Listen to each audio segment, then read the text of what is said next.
Baseball on Comcast Sportsnet, part of the NBC Sports Group.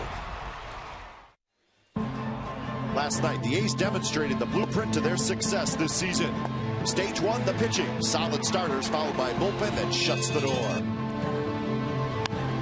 That one hit toward Drew. Second for one. Rosales to first. Dug out by Carter. And another double play turn by the Athletics. Stage two, timely hitting and long ball power. Left field, and that baby is gone. Cespedes homers, and the A's lead 2-1. Stage three, solid defense. Runner goes, throw to second base, he is out, and it's the ball game. Norris throws out Avery, and the A's win it 3-2.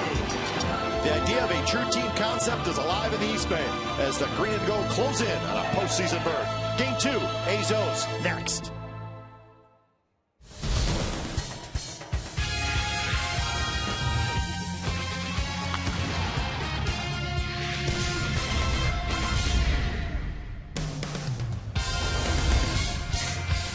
We're at the O.K Coliseum, Saturday Night Baseball. A's and their fans are into it. The playoff push is on, and the A's are going to send Jared Parker to the mound tonight.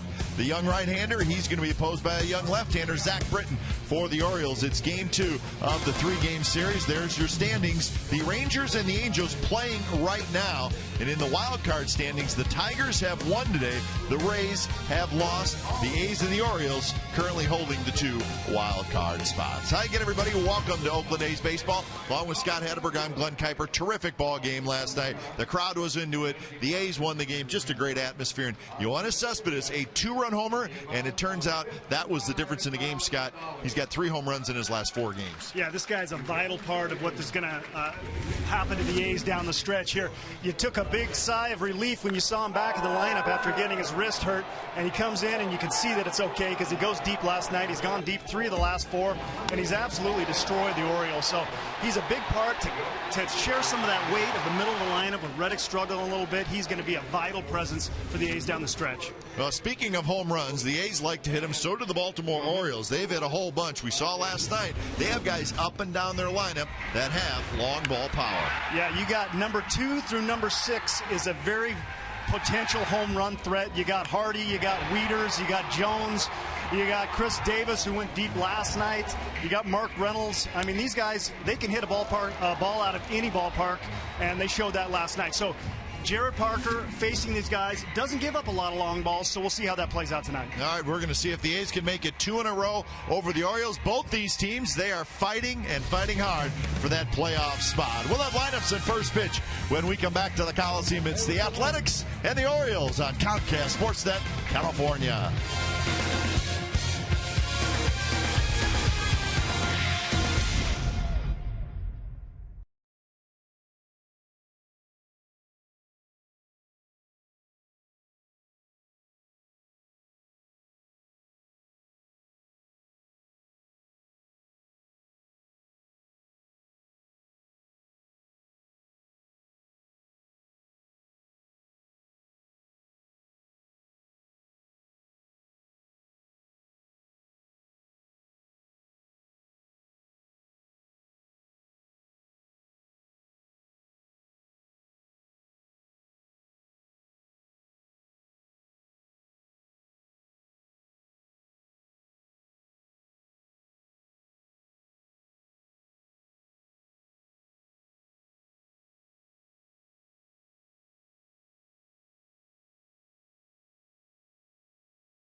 California is brought to you by AT&T, the nation's largest 4G network. AT&T, rethink possible. By Toyota, check out the great deals at your local Toyota dealer today. And by Xfinity, home of the most live sports. Now the crowd ready to go again tonight. It will not be quite as big as last night, but every bit is into it. I don't think there's any doubt about that. It's game 2 of the series. The Orioles and the Athletics. A's take the field with the nice gold tops on tonight. Here's the game time weather. It's brought to you by the Santa Cruz Beach Boardwalk. Get to the beach. The admission-free boardwalk is open this weekend. 65 degrees. Another cool night in Oakland. Not a cloud in the sky. Of course, the earlier start. It'll be a little sun situation in center field and in right field, but not for very long. So let's look at the lineup tonight for the Baltimore Orioles. It starts with Nate McCluth. He's in left. J.J. Hardy at short. Matt Wieters is the catcher. Then Adam Jones will hit cleanup and play center. Chris Davis is the DH. Mark Reynolds at first. Manny Machado is the third baseman. Endy Chavez gets a start tonight in right field. And Robert Andino is the second baseman. Jared Parker's on the mound for the A's today. He's 10-8 with a 3.5 ERA, coming off a really good start in Anaheim. He went 7 innings, got the win. Walk 2. I think a big thing for the A's is if he's able to not walk guys and the command is there, his stuff is as good as anybody's, he'll have a good night. So Parker gets set to face Nate McCluth. And the first pitch of the ball game is a bit outside. So we're underway. A's won last night 3-2 in front of a sellout crowd here at the Coliseum. That is a tough sun right now, but it shouldn't last too long. A little flare to shallow center. Coco racing in. Coco goes into a dive, and he cannot get it. And McCluth is going to have a bloop single to lead off the ball game. Well, McCluth just took full advantage of that sun right there. When you see this ball hit, you see Coco put his hand up. He froze, put his glove up to shield the sun, and because it was just kind of a half flare fly ball, he was unable to get there. Does a nice job actually just keeping this in front of him. Last second he realizes he's not going to get to it. So our Exmo brought to you by Cache Creek Casino Resort. So a leadoff single, and here's J.J. Hardy. Parker's first pitch to Hardy is a fastball first strike. 237 the average, 21 home runs for Hardy.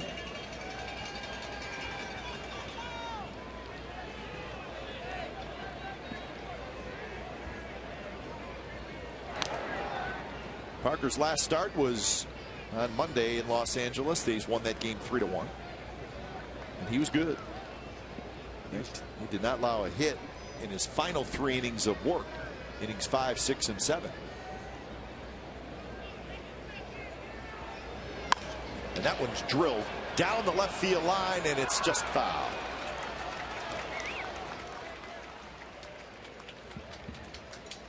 So the count 0-2 to Hardy with Matt Wieters waiting in the on-deck circle.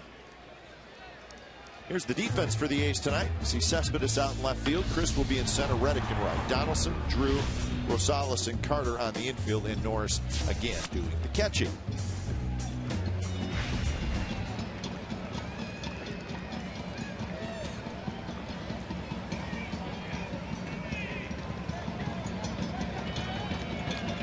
To the count to Hardy. And that one grounded in the hole. Donaldson ranging far to his left. They get the out at second, and they get the out at first. Double play again.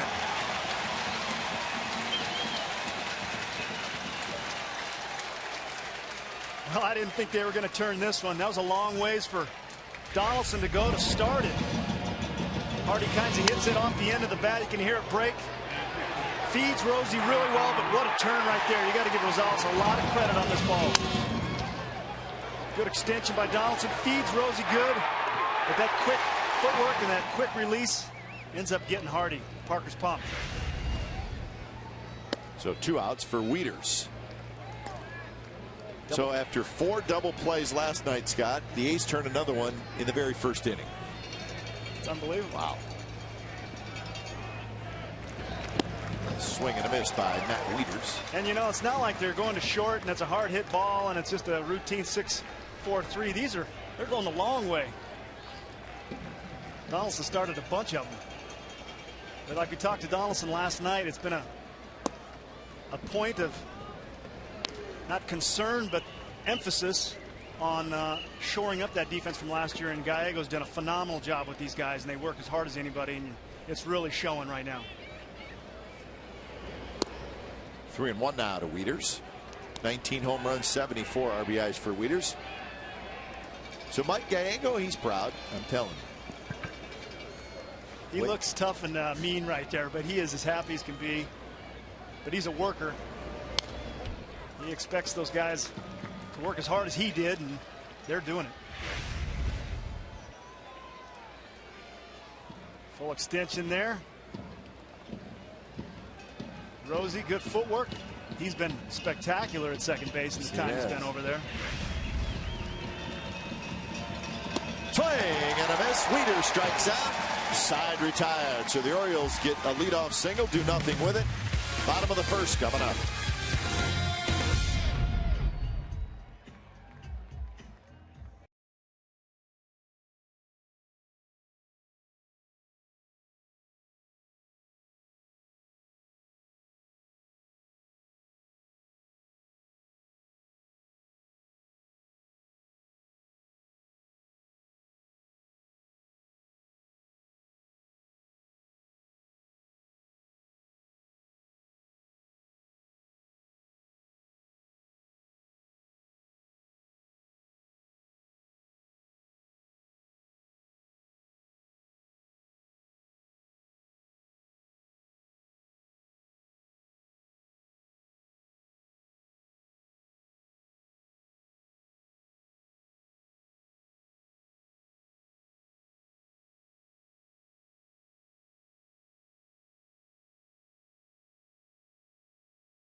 They'll be followed by Gomes, Reddick, Cespedes, Carter, Donaldson, Norris, Drew, and Rosales. The O's got 24-year-old Zach Britton on the hill today. He's 5-2 with a 4.7 ERA. Got roughed up a little bit in New York his last time out. Only went 3 innings and walked 5 guys. That's a key for him, has been strikes. The A's are going to be definitely aware of making him throw the ball over the plate early, because early is when he's had a tendency to struggle. Let's look at the defense for the Orioles. McLeod in left, Jones in center, Andy Chavez in right, and then Machado, Hardy, and Dino Reynolds on the infield. Wieters is the catcher. So Coco Chris steps in against Zach Britton.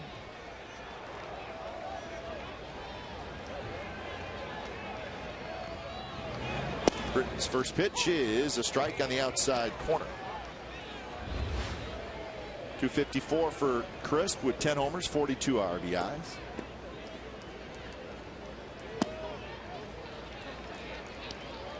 So Zach Britton, 3rd round pick of the Orioles in 2006. That one's hit hard. On a dive is Machado. He gets up, throws across, and gets Coco Crisp on a very nice play by Manny Machado, the youngster. Well, Machado shows off one of his many tools. That good arm. Long-bodied young kid. Good athleticism down the line. He shows it, gloves it, comes up, and he knows he's got a lot of arm to work with. Easy play for him. One of the many exciting young kids, 20-year-olds in the game today. Can you believe that? Unbelievable. So Johnny Gomes steps in.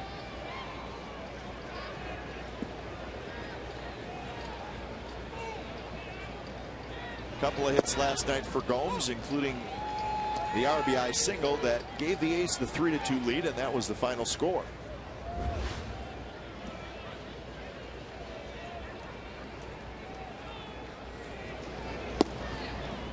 And getting back to Zach Britton, he won 11 games last year for the Orioles in his rookie season. But this year he started the season on the disabled list, had a shoulder impingement. And those can take a while. So he got himself better, and then he started the season in Double-A, moved to Triple-A, and now making his 11th start in the big leagues. He is one of the Orioles' hopes for the future, Zach Britton. His 11 games he won last year actually led the Orioles. Definitely a guy that can be important down the road for them. Buck Showalter and the Orioles currently holding down the second wild card spot, and an 0-2 breaking ball. Gomes swings and misses. So 2 outs here in the bottom of the first inning. Britton's got a pretty good slider. It's kind of a hybrid pitch. It's like between a curve and a slider. It's just that in-between shape, and it's got some good downward action. He throws it a lot. Basically a 2-pitch guy. About a 90-mile-an-hour fastball. Talked to Reddick actually before the game. Says he's got pretty good 2-seam sink, so it's a little sneaky for him. He's got a good breaking ball. So the first pitch to Reddick is a strike. 248 the average for Reddick with 28 home runs.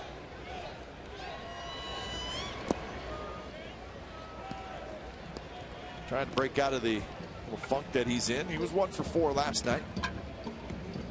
Also hit a line drive right at the first baseman with runners aboard. He's had a case of the Adams. Hitting it at him, you know, last 3 or 4 games. I think a lot of it, we were talking about in the open, like you said, is Cespedes is a big part of this. It takes pressure off guys. I know he's a rookie, but that veteran presence and how well he does with runners in scoring position, and how tough it's been for Reddick in scoring position. Well, there's a certain amount of pressure when you're hitting third in the order. Expectations are high.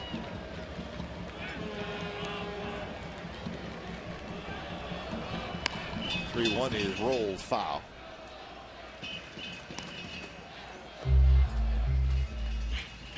So full count to Reddick. 2 outs here in the bottom of the first.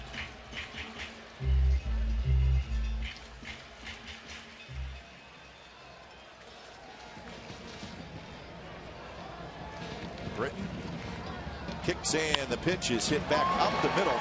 On the back end is Hardy, who is playing the shift. He throws, and they got it. Head first dive by Hardy, or head first dive by Reddick. Not enough to beat the throw from Hardy. Turns out to be a 6-3 putout, side retired.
judge.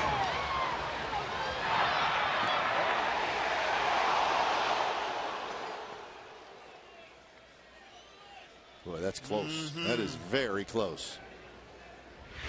But it continues with his bad luck streak. So the shift was on. It was shortstop Hardy who was playing on the other side of second base. He made the backhand play and the throw. Nice play defensively. Yeah. I think it actually ricocheted a little bit off of Britton. It did. They gave it a should be a 1-6-3 was the putout. So Adam Jones hitting the cleanup spot.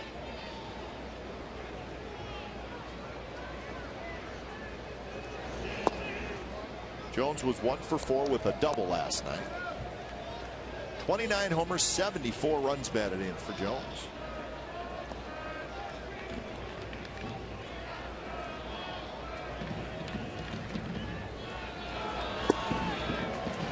The Orioles decided that they wanted Adam Jones to stick around for a while. They signed him to a 6-year contract extension on the 27th of May. So he will be an Oriole through 2018.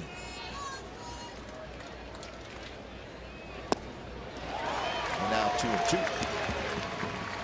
All signs are pointing up with this guy. Yeah. He's got some talent. Nice breaking ball there from Parker. You hear Parker talk about how to approach hitters and whatever. He's less concerned with what a guy can do, but you see Jones get a base hit right there on that same breaking ball. But and more concerned with just what he can do as far as throwing strikes and let his stuff work. Not a lot of guys are able to just think about pounding the zone, in the 5th position, letting your stuff do what it does. hitter, But he's got that kind of stuff, and when he's on, he's going to get anybody out. So Adam Jones indeed stays with what looked like the same pitch, maybe a little different location. Not quite as sharp, left it up a little bit, but a breaking ball you're going to see a lot today, to right-handers especially. Throws that changeup almost 22% of the time.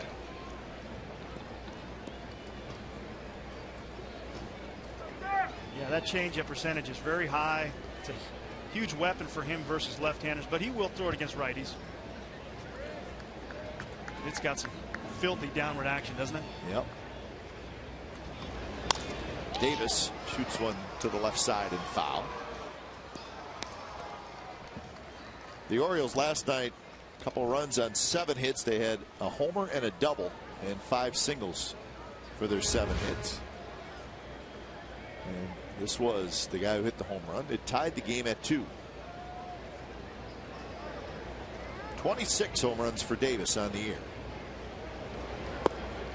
Strike 2 called, 0-2. On deck is Mark Reynolds.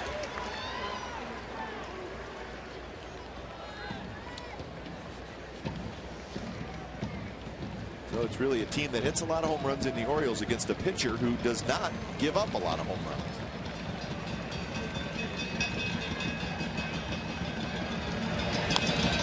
And that's impressive for a young pitcher. 8 home runs allowed in 154 innings. And this is one of them, and it was Davis in Baltimore.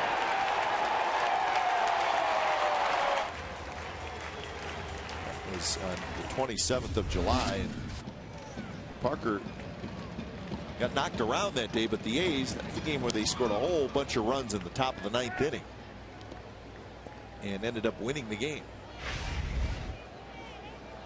So a home run, the right innings per home runs allowed. Parker on top in the American League. If you're next to Felix Hernandez, usually it's a pretty good stat. And there's the changeup, and Davis just waves at it for strikeout number 2. Well, you can see why he throws it so often. This ball looks just like a fastball and just dies. Bottom falls out of it. Very difficult for a hitter to stay back on this pitch, and you can see his bat head come through the zone before the ball gets there. Very tough pitch to adjust to. You'll see a lot of those today for Parker.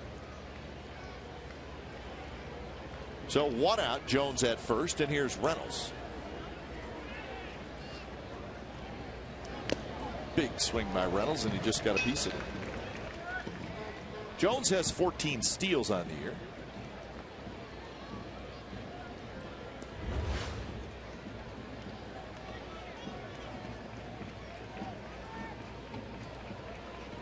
You got to believe the O's are going to pick their spots wisely after that throw Norris made last night. That was a heck of a throw to end the ball game. And they just don't steal a lot of bases. They've only stole 50 this year, second fewest in the American League. And they got the guys who hit home runs, but not a lot of base stealers. Usually the philosophy is when you get guys that can hit the ball out of the ballpark with such frequency, you're already in scoring position at home plate. So that's kind of the theory, and let them go whacking.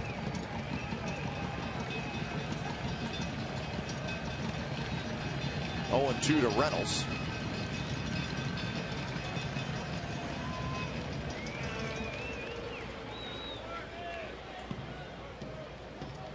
Reynolds, well, he always takes a big swing, but he's giving himself a little extra time. Can't quite tell what's bothering him.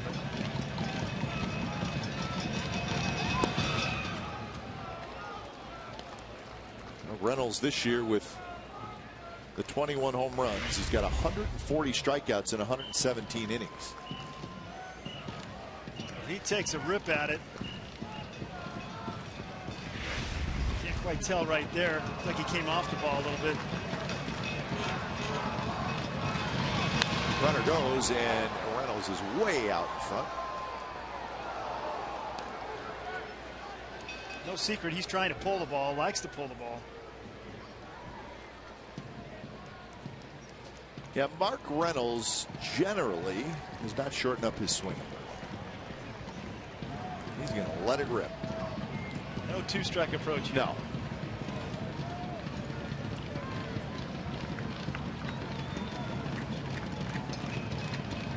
Jones with a pretty good lead at first. And the ball gets past Carter, and that's nothing but trouble. By the time Carter picks it up, Jones is going to be halfway to third. So it'll be an error. And now a runner at third with one out. So it'll be an error on Parker. Well, Parker tries a quick pick. It's in the dirt, but you got to believe Chris Carter wants to get this ball back because he seems a bit surprised. Feet are a little lazy reacting right there maybe. Could have reached out and got that before it hit the ground. Those little lapses are not what you need this time of year against a good ball club like this. Got the infield in now for Parker. He's definitely looking for a strikeout here. So 1-2 to Mark Reynolds. And a pitch is lined, and that is fair into the corner. Cespedes gets to it. He's going to fire it back into second. It's going to be a double for Reynolds. Jones trots in to score. And the Orioles take a 1-0 lead here in the second inning. So Reynolds, a bullet into the left field corner.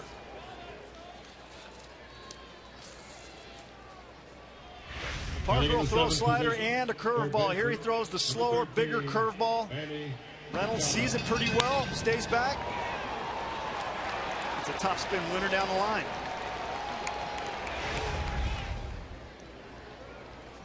So RBI number 60 for Reynolds, and here's Manny Machado.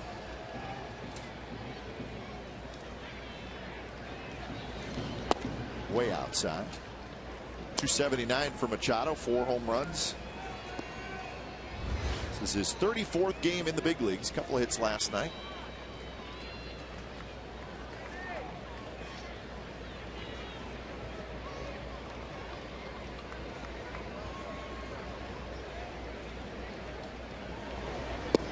Low again, and it's 2-0.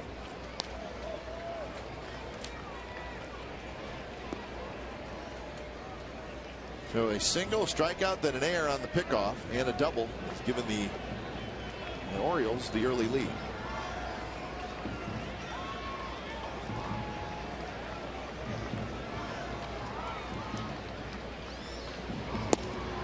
Missed outside again, 3-0. You mentioned Machado getting a couple hits last night. He got one to the left side and one to the right side. So for a young hitter to spray it around like that.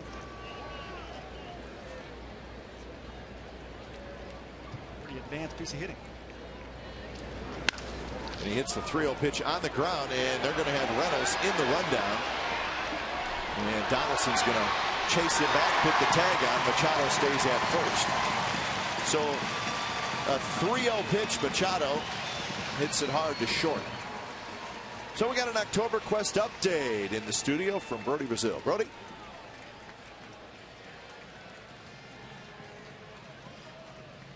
Batting in the 8th position, right fielder, number 27, Andy Chavez.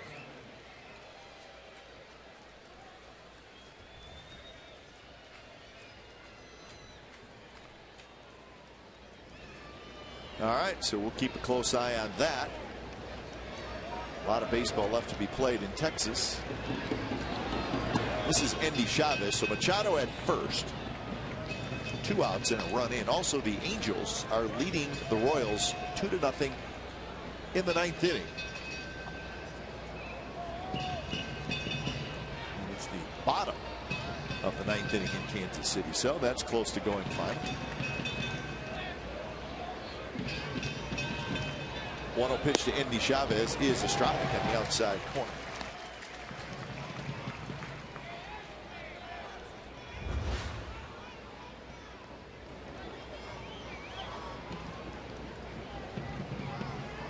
Andy Chavez pinch hit last night, struck out. It was in the 9th inning.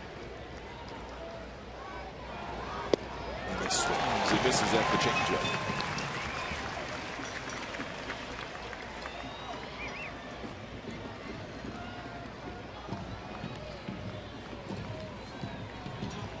So that's Mark Reynolds, and we talked about it during his at-bat that he looked like he injured himself a little bit. I see him flexing his elbow there, you know. Runner going, the ball hit right near second base. Drew has it. Andy Chavez is retired. A run for the Orioles. Cespedes is going to lead things off, so it's 1-0 Baltimore after an inning and a half.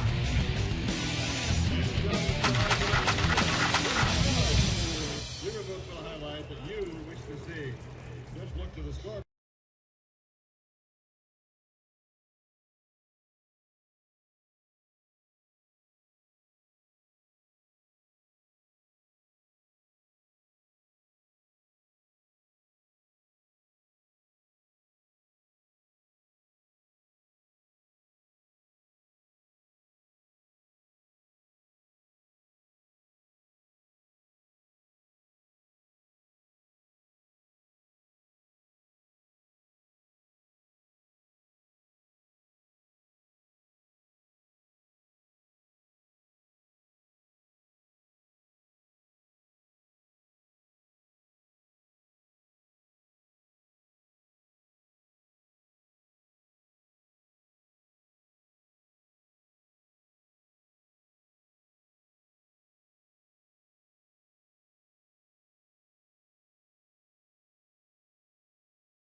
Right.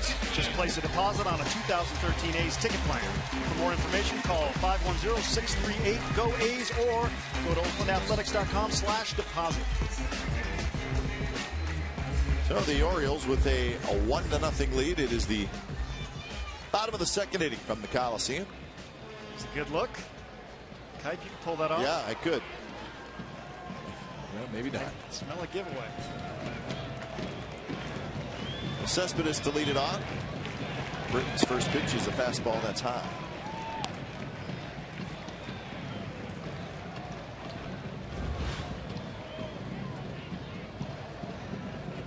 .287 with 19 home runs for Cespedes.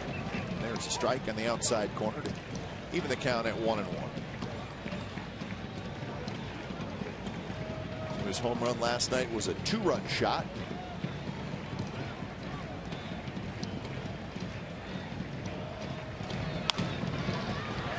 Slowly hit over the mound. Hardy's going to have to hurry, and he throws, and they got it. And Ty Waller doesn't like it. So Ty Waller's barking on Chris Conroy a little bit. And Ty does not argue a lot. So when he does, it makes you think he's probably got a legitimate beef. Well, I think he's a little burned by the call with Reddick. Pretty close one. Could go either way. Another close one right here. I think he was safe. I think he was safe too. And two close calls end up not going your way. I don't blame Ty for speaking his mind. Hardy played back on that ball a little bit. I think he was surprised or forgot about how fast Cespedes is. He showed his wheels right there. Breaking ball to Carter is a strike.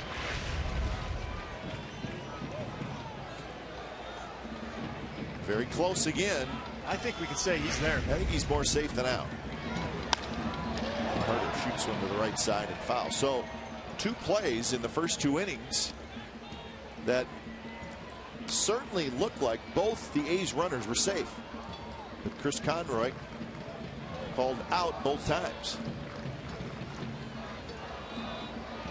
Well, I could see the Reddick one. When you dive, it's a different look for an umpire. You don't really know when the hand hits. It's a lot of action going on. But that right there, that's one I think they can get right.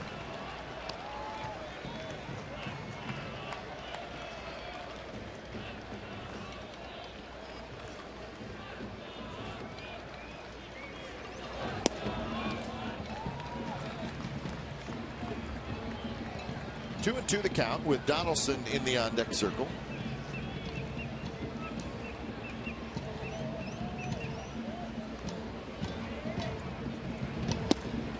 Just a bit high. A very interesting development in Kansas City. We're going to let Brody tell us about that in just a moment. Looking forward to it. Interesting development in Kansas City. October Quest update. Brody, what the heck happened in Kansas City?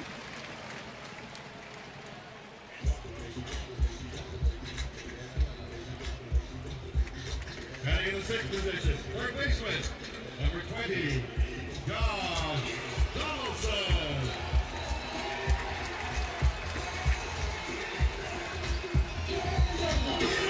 Wow, how about that? Zach Greinke pitched terrific tonight for the Angels, and he's got nothing to show for it. Frieri gives it up, and wow, what a win for the Kansas City Royals.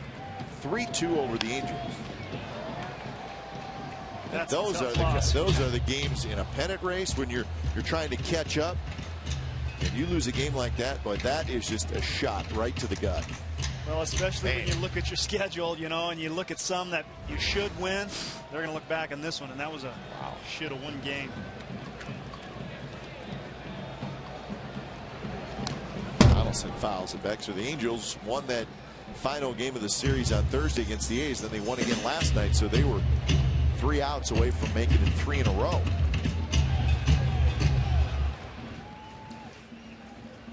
Yankees won today 5-3 over the Rays.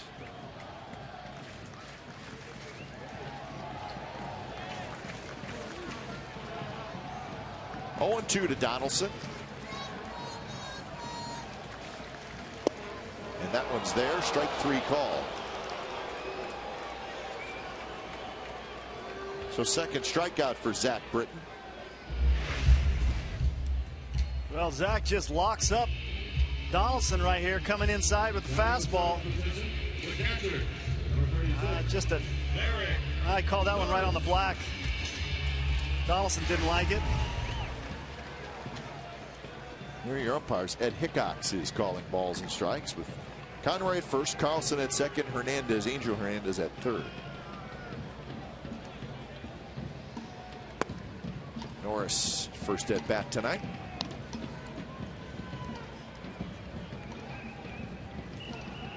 .200 with 5 home runs for Derek Norris, 26 RBIs.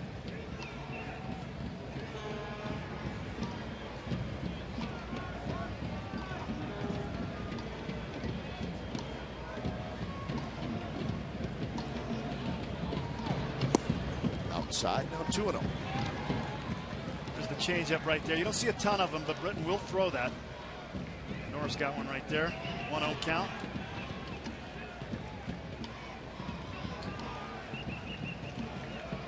Making that great throw to end the game last night.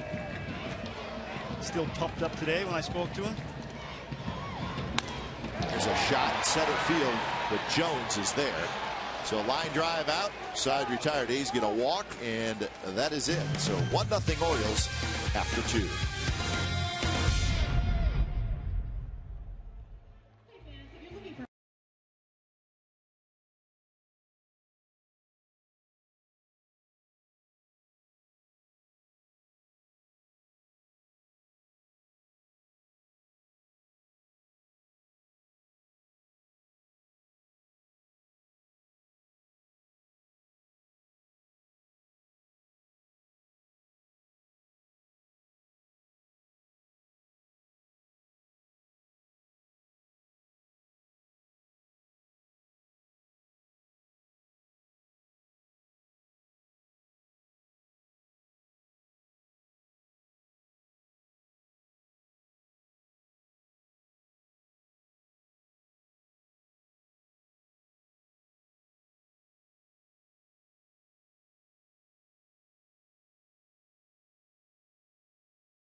Ended last night. Derek Norris throws out Xavier Avery, and this was our favorite part, was the roar from the big bear, Derek Norris.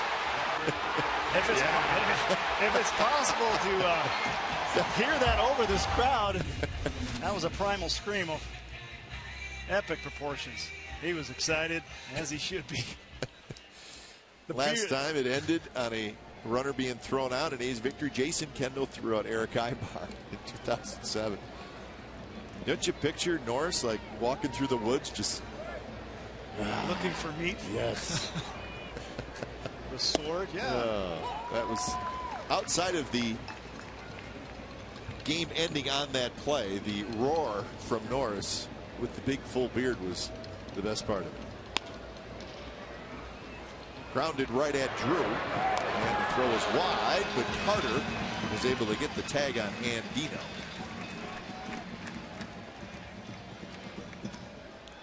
So 6-3 on the putout, and that's out number 1 here in the third. Now batting, number 9.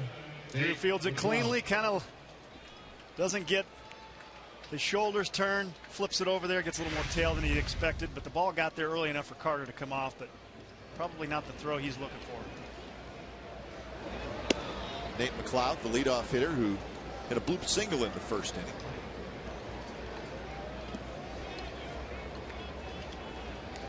McLeod was 0 for 4 last night. Good changeup in for a strike.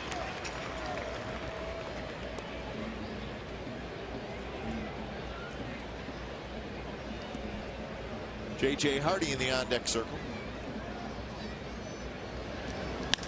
And that one's driven to right. Reddick's back, and that one is gone.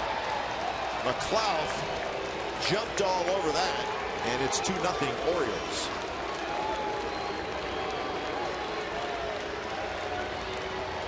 So third home run for Nate McLeod. Against the guy that just does not give him up, except to these Orioles. Pitch before, McLeod lays off a nice changeup. Gets a fastball that tails back over the plate from Parker and shows that he's still got a little pop left.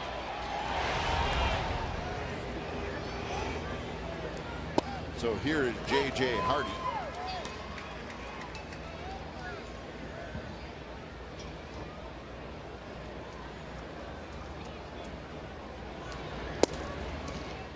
Hardy hit into a 5-4-3 double play.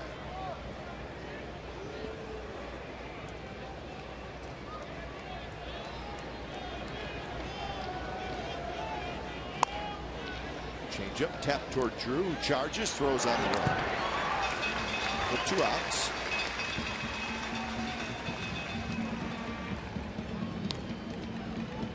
And that'll bring up Matt Wieters. Now batting, number 32, Matt Wieters. So Wieters steps in for his second at bat. He was 0 for 1 with a strikeout. 1 for 2 last night. He walked a couple of times.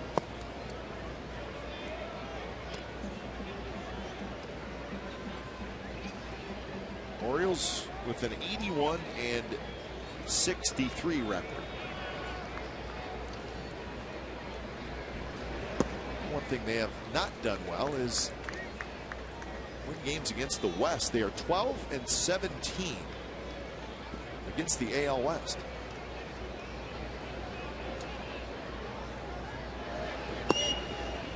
Mostly damage done by the Angels. They're 2-7 against the Angels.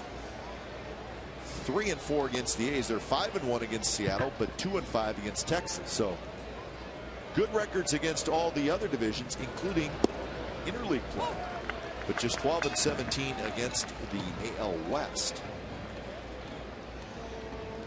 And they're not done with the West. After the series here in Oakland ends tomorrow, they will head to Seattle for a 3-game series. Rosales handles the one hopper. Side retired. But a home run by Nate McLeod, his third of the year. So 2-0 Baltimore after 2.5.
Camp Railroads. The further you go, the closer you get. Take a steam train through the Redwood Forest. It's the ride of a lifetime. RoaringCamp.com. So 2-0, bottom of the third. Orioles lead. They got a run in each inning, second and the third. So the A's will try to get something going against Zach Britton. They've only had one base runner. That was a Carter one-out walk last inning. So Drew, Rosales, and Crisp here in the third.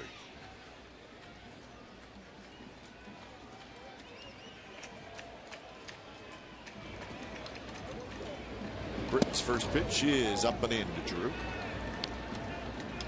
Stephen Drew struggling. Punched out 3 times last night.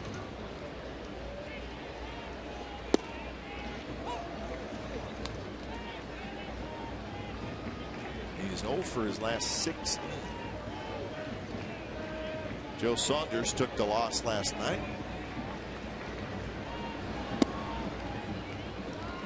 Zach Britton reminds me a lot of Ted Lilly. What do you think? Yeah, good call. Kind of got a similar stuff. Doesn't quite have that. He's kind of got an abbreviated finish.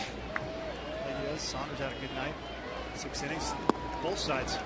Pretty good starting performances. And now that I look a little closer at Britton, you're right.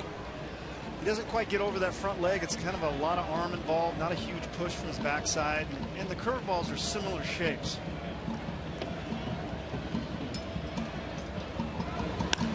That one's drilled to right. Going back is Endy Chavez, and that baby is gone 2-1.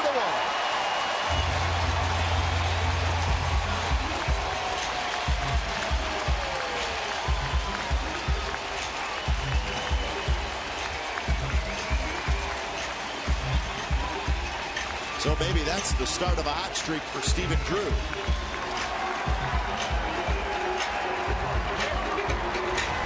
Home runs continue to reign for both squads. Punched out 3 times last night, but here he gets a ball he can handle, and that's got to be a big lift right there for Stephen Drew. Love to see him come alive offensively. Nice short, compact swing. He's hit some home runs in the past. He can hit them out of here.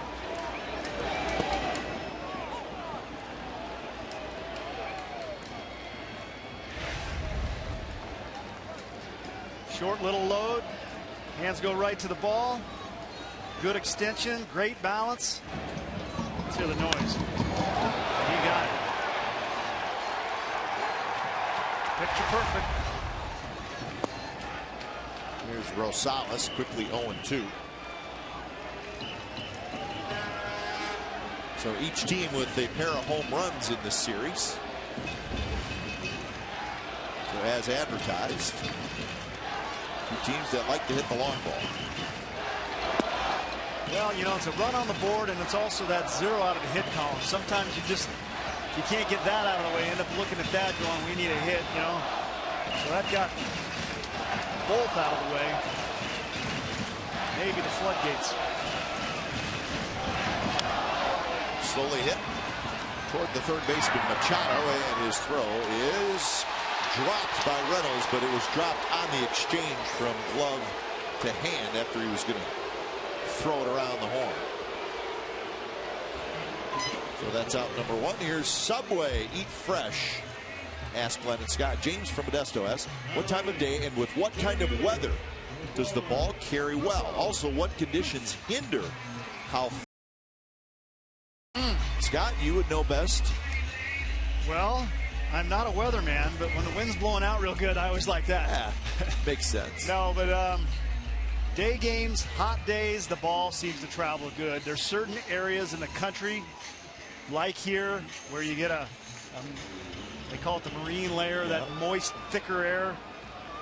Ball does not travel as well. Nighttime, usually, that's the case in most ballparks. I know the Dodger Stadium is much like that. Colorado, obviously, you get to elevation, you get that thin air, it travels the best. I think that's typical of most places. But what about humidity? You know, I haven't noticed that as far as. But you played in Cincinnati, where it's humid, right? Very humid, but the ball went pretty good there. Yeah. So, you know, I would have to say it's not as good as, say, Arizona. But when it's hot, it seems to go pretty good. But I would say dry and high, it's going to go the furthest. Welcome to Coors Field.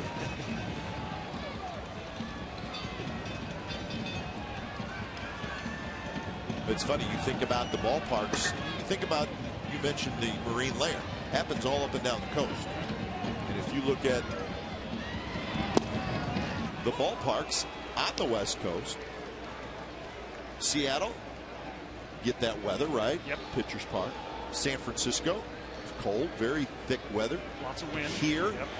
both pitchers' ballparks. Dodger Stadium's a pitcher's ballpark. So is San Diego. San Diego, it cools off at night as well. Coco Crisp with the 1-out walk. Yeah, they're pretty big ballparks. Well, they're big ballparks, yeah. To it, yeah. But they do have that marine layer effect. And each player knows it.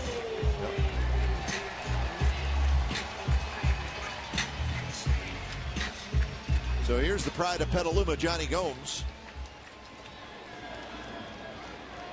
Johnny struck out swinging in the first inning.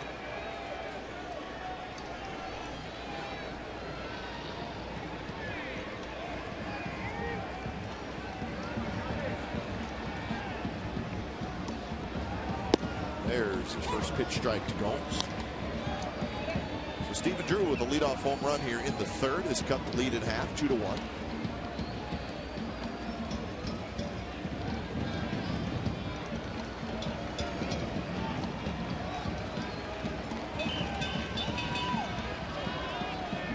Go. Taking a pretty good lead, and Gomes gets hit, and the ball rolls all the way to the third baseman after it hits him. Don't see that very often. Well, Gomes doesn't like to get out of the way real well. He likes to make the ball bounce off him, and you can tell right here. He sees it coming at him. He's not moving. In fact, flexes, hits that pad, and that ball did ricochet. That's why he wears it. It's like a ground ball to third. I've had days where I made less contact than that. So 2 on, 1 out for Reddick. So now the A's with a good chance to tie this baby up.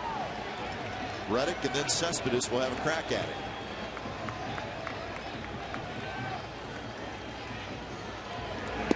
First pitch to Reddick is a strike. Reddick grounded out to short. Wasn't your routine 6-3 in the first inning. Shift was on, and Hardy backhanded the ball behind second base. He was playing on the right side, and a very close play at first with Reddick diving headfirst into first. He was called out. And that was hit into left field, a base hit. Coco Crisp is going to race around third. He will score, and we're tied at 2. So Reddick comes through.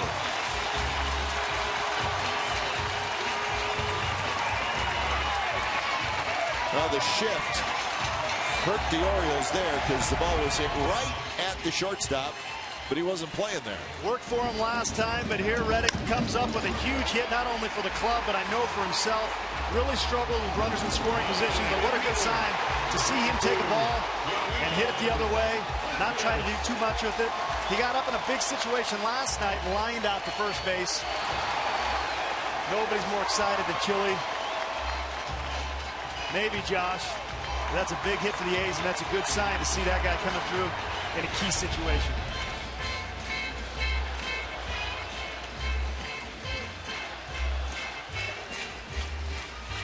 So Rick Adair, the pitching coach, is out chatting with his young left-hander. Well, you know, you talk about when a pitcher gives up some hits. Stephen Drew starts the inning off with a home run. All of a sudden, all that confidence is, maybe I need to be a little more fine. I get in there, I might get bit. Gets an out, but then ends up walking Coco and hits Gomes. So mentally, you can see things changing for Zach Britton. Now he's got to face Cespedes. Cespedes ground out to short on a very close play in the second inning. Cespedes has really hit well with runners in scoring position, and combine that with how well he's hit against the Orioles historically this season. Now we hit up the middle. That's a base hit. Here comes Johnny Gomes. He's going to score, and the A's lead at 3-2. Cespedes comes through with a base hit.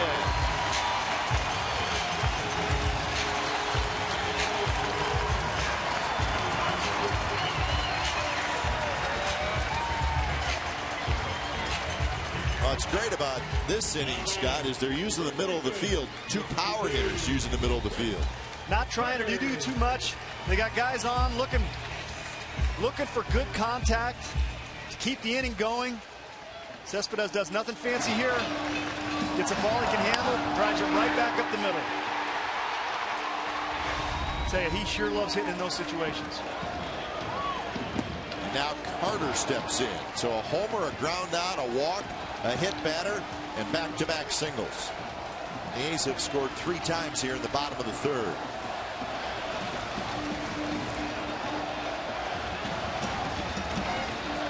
Carter walked in the 2nd inning. And now he's sitting in a hitter's count at 2-0. Well, when Zach Britton gets in trouble, he gets in these counts. He gets behind guys, and he's not an overpowering guy. And you got to come to him when you're tough to live this way. Carter down the right field line, and that is going to be fair. Reddick's going to score. Right behind him is Cespedes. The throw to the plate, not in time.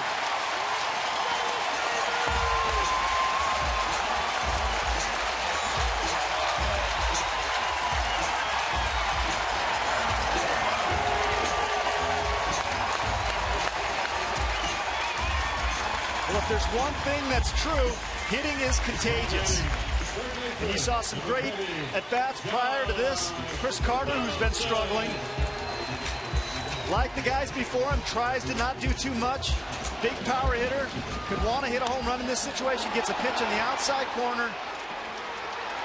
Short swing, makes good contact, drives it down to the right field line for a double. Big 2 RBI double for Chris Carter. But he used the other way. Cespedes base hit up the middle. Reddick using the other way. Not trying to do too much. These are great trends from guys that have been struggling a little bit right now. And big hits with runners in scoring position. They got action for the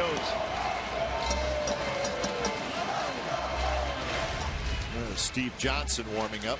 Not a bad pitch right here. Look where this pitch is at. That's outer quarter.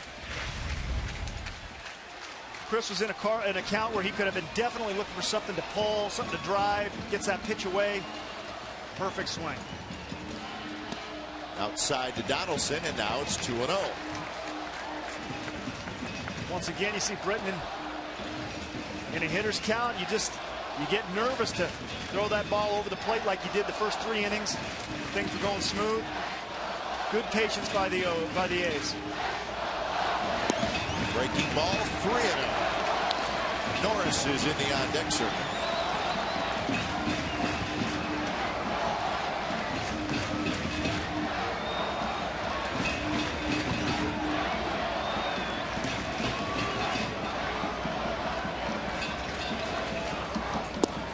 And the 3-0 pitch, it looked like Donaldson was ready to take a rip at it. It was down around the knees, called a strike. A little surprised he's swinging right there, but it definitely looked like he had the green light.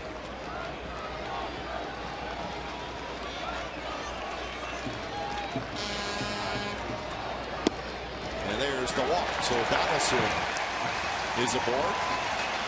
Still only 1 out in the inning.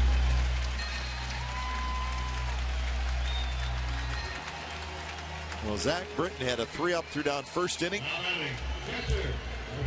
Gave up a 1-out walk, nothing else in the second, and the wheels have completely come off here in the 3rd. The A's have scored 5 times. Well, there's a chance this might be his last hitter. He might get Norris and Drew, but we'll see.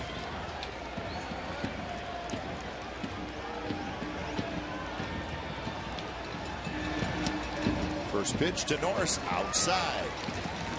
But he is clearly nibbling. He's nibbling. He's afraid to come over the plate just because really not even great contact, just base hits. Notice those base hits have got him out of the middle of the plate, working ahead. That one on the outside corner for a strike to Norris, who lined out to Jones in center field in the second.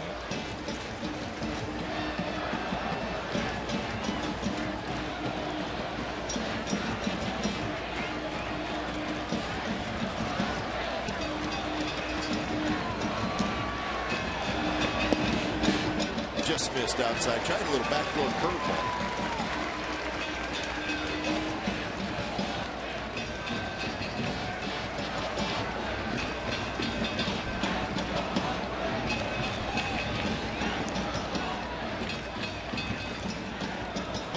So Norris ahead in the count, 2-1.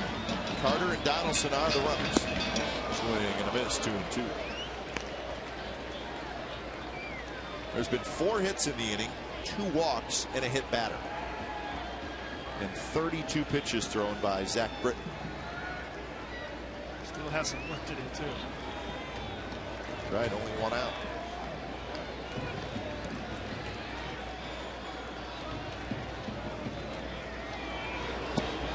And now full count. Stephen Drew, who led off this inning with a home run, is in the on-deck circle.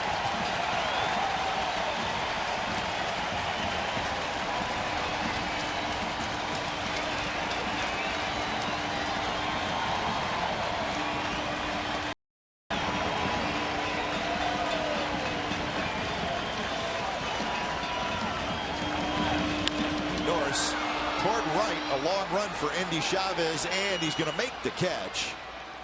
Gets it back in quickly, so Endy Chavez had to run a long ways. And that is out number 2. Now for an October Quest update, let's check in with the studios.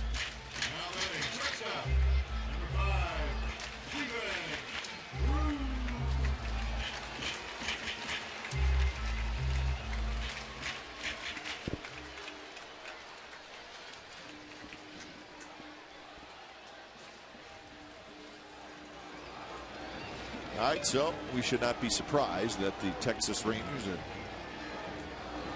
mounting a comeback. They seem to do that often. Here's Drew, 2 outs. Drew's home run in the 3rd was his 2nd with the Athletics. Chance to hit 2 in 1 inning. Yep. He hit a couple with the Diamondbacks.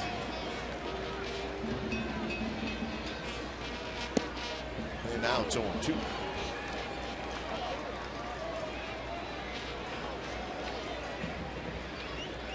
Britton lost some feel of that fastball, and you can see him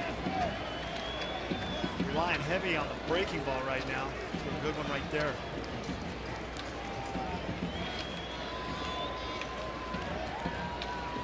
So 0-2. Peters has to block that one. So it has been a very long inning for Zach Britton. Well, Zach will throw a lot of fastballs, 69% of the time, but opponent batting average is .311 against that pitch. Well, that's not good then. Throwing that pitch a lot.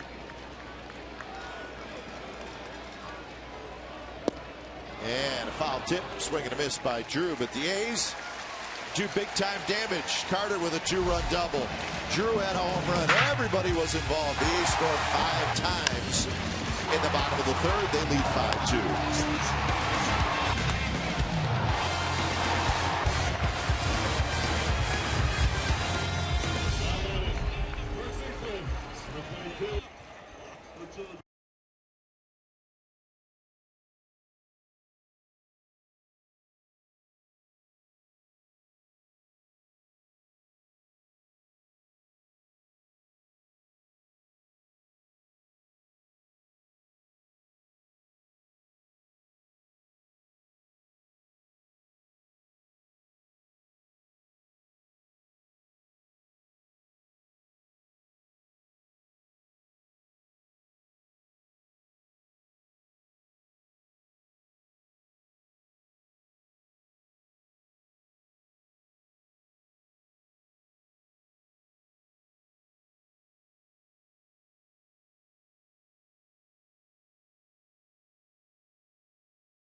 Randy Wolf is going to pitch for the Orioles. Dan Straley is going to pitch for the Athletics. So Randy Wolf picked up by the Orioles not long ago. So they were looking for another left-hander. In fact, they pick up Wolf and Saunders.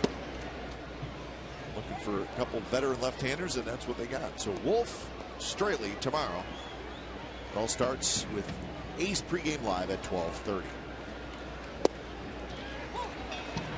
So the A's get a 5 spot, and it was nice to see in the bottom of the third. So 5-2, top of the 4th inning.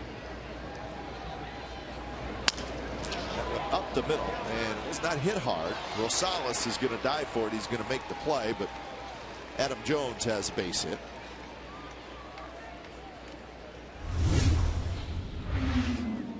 Time now for the Home Depot doing more on defense. Last night, the A's turned 4 double plays in 4 consecutive innings. 4th, 5th, 6th, and the 7th, and they were huge. Here's the long way from Donaldson. Rosie coming across the bag. Stephen Drew getting in the action. Really impressive. Rosales moving in over there at second base. Footwork looks great over there. Defensively, the A's have been solid.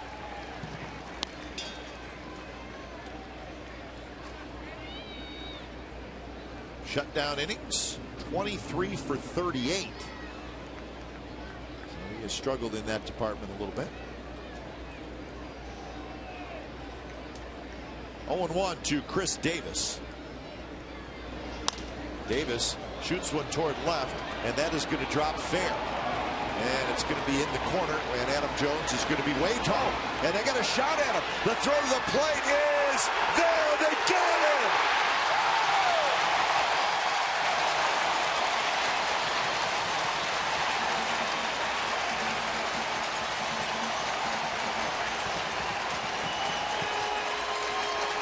What a play by Cespedes. What a play by Drew.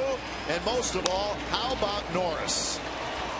Well, Cespedes goes down into the corner. I thought Jones was going to score easy. I think there was some miscommunication. I know he chopped his steps coming around third, but what a throw by Drew, and Norris hanging tough. This is not an easy play. Tailing back into the runner.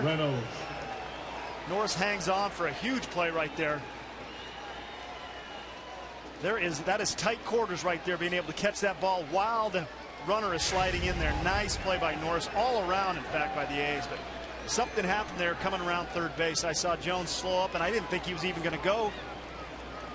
He turned the Jets on late. He did. He slowed down just enough that it may have been the difference, but I think that's a huge mistake by DeMarlo Hale, the third base coach. Not so sure. I gotta look at it again, I think, but I couldn't tell if DeMarlo was waving him or if it was a late wave. But definitely Jones. I think he was sending him, Scott, and it just didn't look like Adam Jones thought he was going to be sent. Sometimes a third base coach will give you the sign. He'll windmill you around, like you pick him up right here. Looks like Jones was looking at the runner and not, or at the ball. He never looked at the third base coach. They teach you come around the base. I know the ball's in front of you, but it's ultimately that third base coach's decision. He was waving him, but Jones wasn't giving it the full effort between second and third right there. So Reynolds on the swing and a miss, and he's hurt. Well, it was his first time up. He had a swing where he was out in front. Looked like his top hand came off the bat early. That means your left hand stays on the bat, and there's a lot of torque on that elbow when that happens. You can just see it. Not pretty look right here. You can see that right hand come off the bat. Something's not right.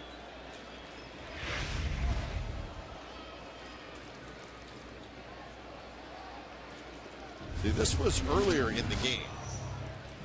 He got an off-speed pitch right here, and he was out front. And you can see that top hand come off the bat early before contact, which is rare, and he took a lot of time between that. He's showing right there in his left bicep. Well, and it probably, correct me if I'm wrong, but it probably hurts more when you swing and miss. Is that possible? For whatever reason, it does. I mean, that contact must just slow up enough to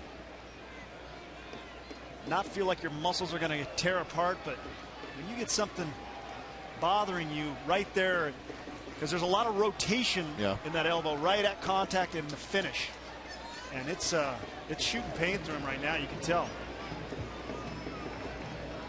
So Davis is the runner at second. The count is 1-2 to Reynolds. He doubled in a run during that at bat that we just showed you. It seems odd he lets go so early with that top hand. You think with your left bottom hand, you try to hang on with that top one and help out as long as you could. And he skies one. Norris coming back, and it's going to just drop in the second row of seats. But getting back to that play, Scott, I just never understand why runners look back and not at the coach, because wouldn't looking back slow you down? Well, he's coming around second base. The play is down in the left field corner. It's in front of him. He sees the play, but at some point, though, you got to start looking at your coach, because he's got to make the decision whether you're going to make it or not. That's why he's there. It's not your decision so much. Swing and a miss on a breaking ball. Reynolds strikes out, and that is out number 2. You're right, though. It's a mental mistake. It's a mistake that he can look at that ball, but then he's got to pick up the third base coach. But here's a nice breaking ball. Now batting, Jared Parker. Number 13, Manny Machado. And with his swing and the way it is, I think keeping the ball away from him is a smart move, and Parker does it right there. So 2 outs now. Davis at second, and here's Manny Machado.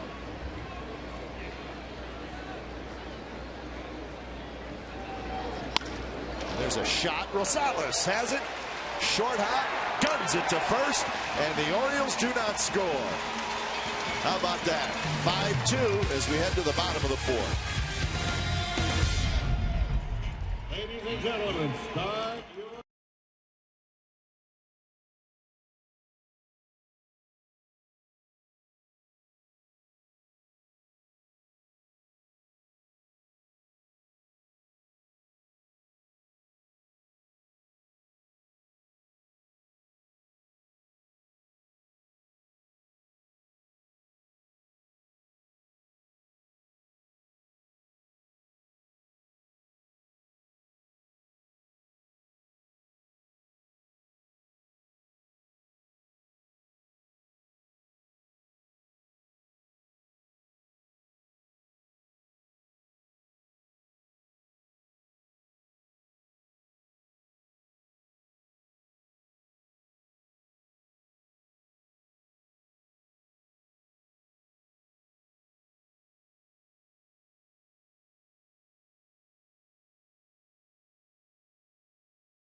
In 1997, that's the last season that they made the playoffs.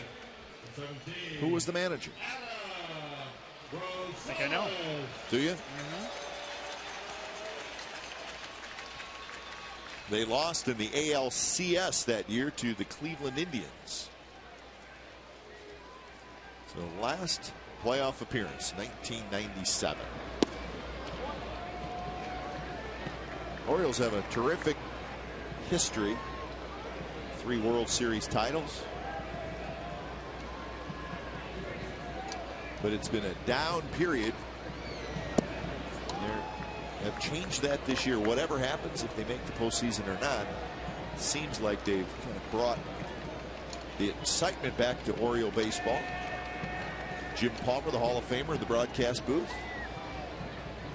Oriole great. Well, when Ripken was there, you saw the guy with the jersey. That was something special. Camden Yards, when he was strolling out there and they had the good teams. Great atmosphere.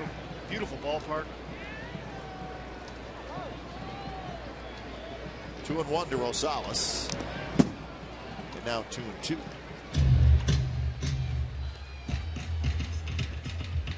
Remember, the A's last made it to the postseason in 2006. Now, those are the records of both these two teams since that season. Only an 81 and 81 in there by the Athletics a couple of years ago. The only winning season had by either team until this year. The A's 83 and 61 this year. The Orioles 81 and 63.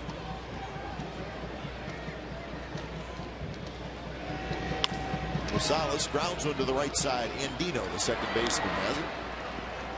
So that's out number one.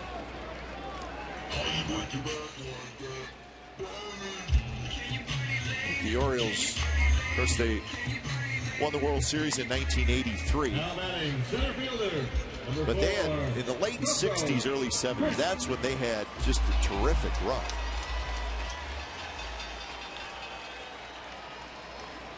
They went to the World Series in 66, 69, 70, and 71. They won 2 and they lost 2. Know anybody on those clubs? No, I don't. Book Powell. Book Powell. What a great name. Book Powell.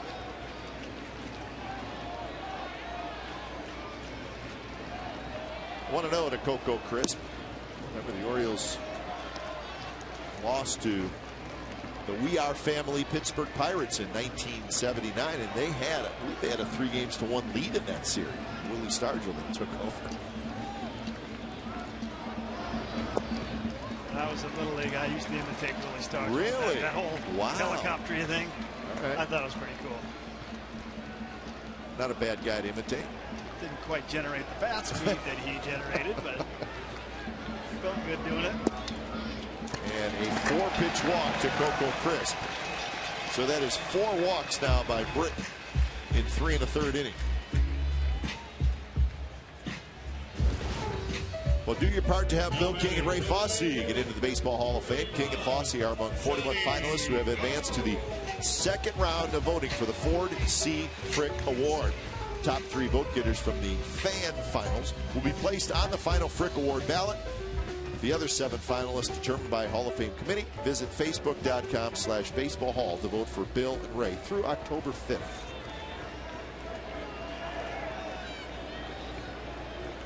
Johnny Gomes steps in. Gomes with a strikeout, and then he was hit by a pitch in the 3rd, and he scored a run. He scored 5 in the 3rd.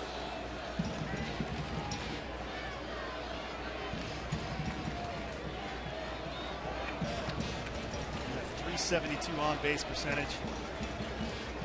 Over 100 points greater than your batting average. That's pretty impressive. Gomes tries to hold up, can't do it.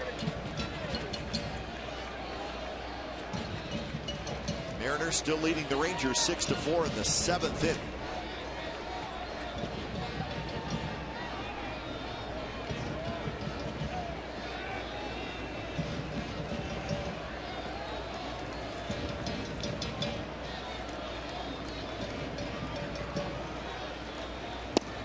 Inside corner, and now it's 0-2 to Gomes.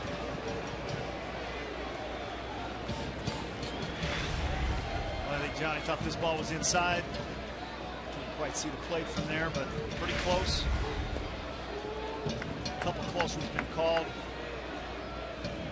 Fastball, the inside part of the plate. And Wieters can't block it, and Coco's going to go to second.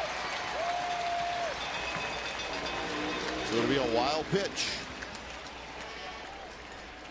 Well, Britton's lost some feel of this fastball, and it's really affected him. He got Rosie on a breaking ball the first time up, but he's just lost that release point a little. And he just buries this pitch. About not much Wieters can do. When a pitcher decides to just bury a fastball, it's tough to get down and block it. You got to just kind of glove it if you can. He tried, but gets away from him. So now runner in scoring position. He's trying to extend the lead. Yeah, I mean, Britton's a completely different pitcher in the last 2 innings as compared to the first 2. Once command issues arise, sometimes you start feeling for a different release point. Things I liken it to free throws. You know, you have that nice smooth action. Sometimes you can kind of not shack it, but just not finish and repeat that good, smooth, easy finish. It's the same wrist move as a free throw, I suppose. There's a lot of points in your arm motion where you can release the ball, and if you're a little bit off, it's going to be high or low or left or right. So to repeat and see the command the A's have been seeing, it's impressive to have that on a day in, day out basis. All it takes is one inning like this, and things can get out of whack. Zach Britton's going through it right now.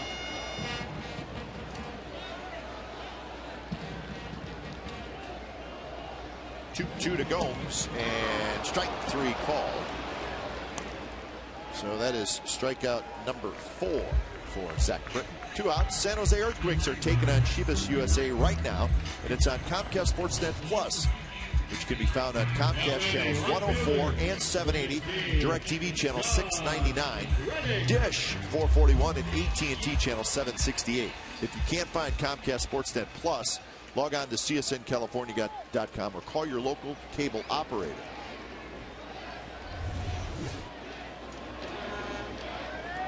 First pitch to Reddick. Check swing, rolls and foul. Reddick had a big RBI hit in that 3rd inning. He stroked a single into left field.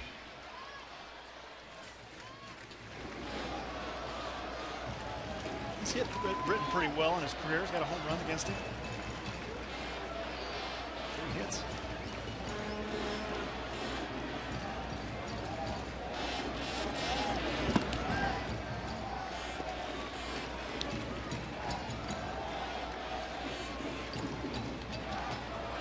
Britton's last start was against the Yankees, and he gave up 5 earned runs in 3 1/3.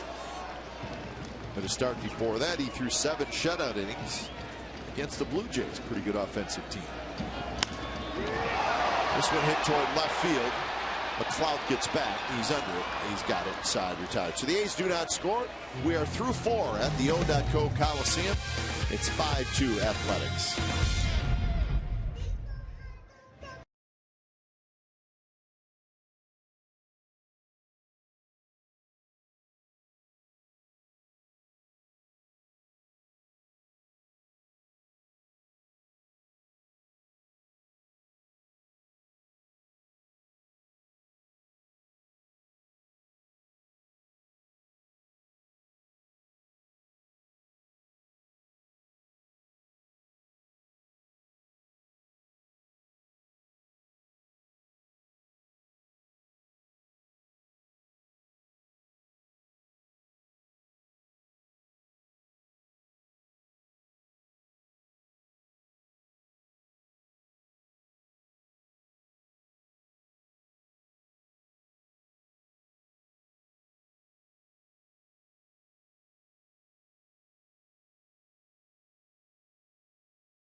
1997. The last time that these Orioles made the playoffs, it was Davey Johnson.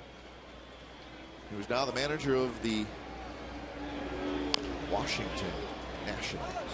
Endy Chavez, first pitch, little chopper to Carter, and just like that, there's one out.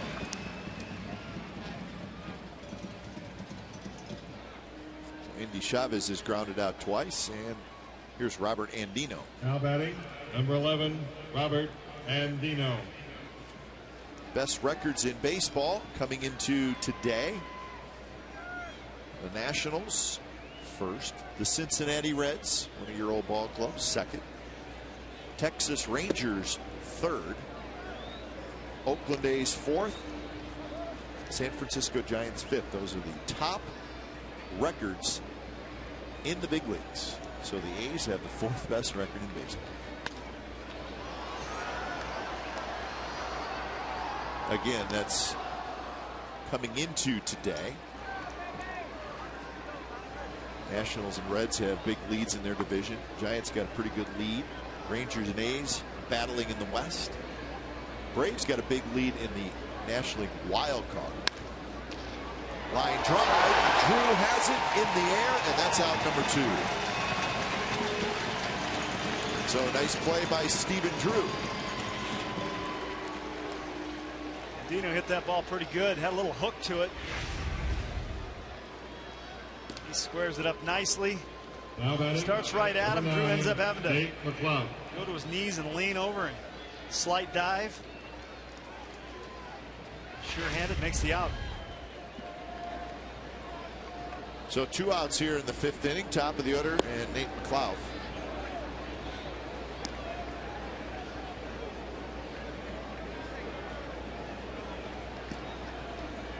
McLeod, a single and a homer tonight. Bunts in the air behind Morris.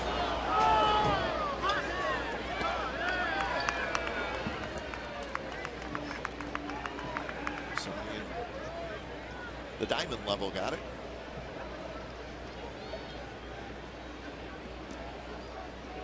I thought that hit the backstop. Is that a hole? And changeup stays high.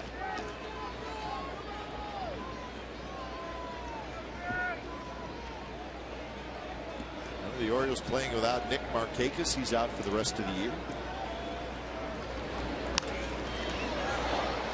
Donaldson into foul territory near the seats and on the target, and he's got it. Couple of nice plays by the Athletics defense, and it's a 3-up, 3-out inning for Parker. Bottom of the 5th coming up. 5-2 Athletics.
Win a chance to play the Red Hot Zone. Visit cashcreek.com for details.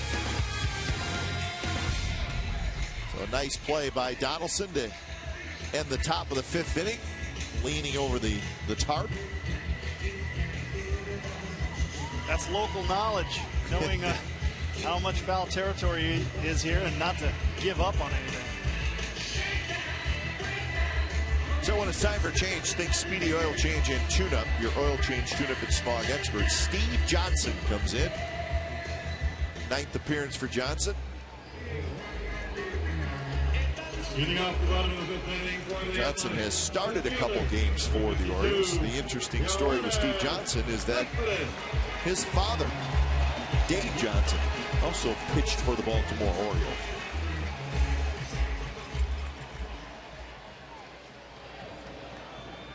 So Johnson takes over here in the bottom of the 5th inning. Cespedes to lead it off.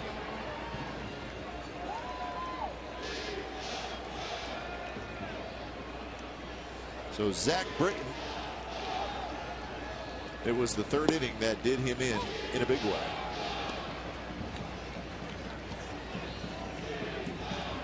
Cespedes was part of that 5-run inning with an RBI single.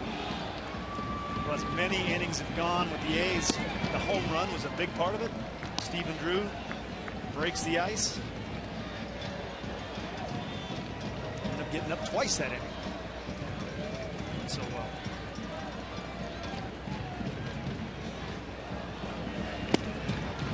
Big curveball, but it stays just a bit high. 2-1.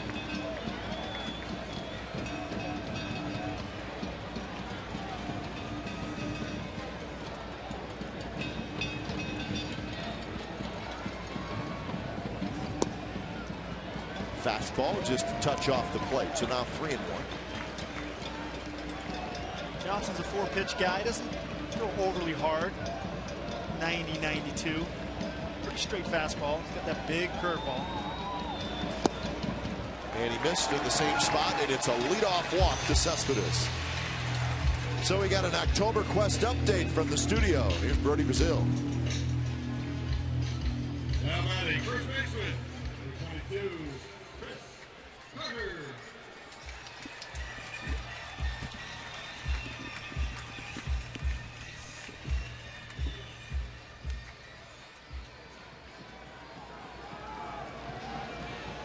Think that'll be the final score? Oh, yeah. Yeah, okay, you're calling.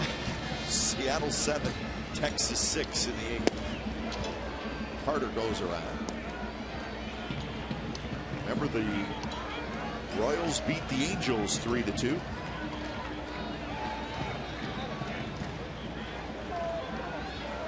Yankees beat the Rays 5-3.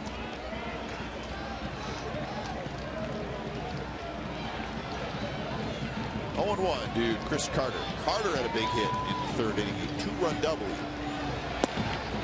Chalk line going down the right field line. Well, been struggling, falling victim to the strikeout a lot lately. Like to see him make that adjustment. Go back to a short swing. He's so strong. He can miss balls and go out of any part of the ballpark.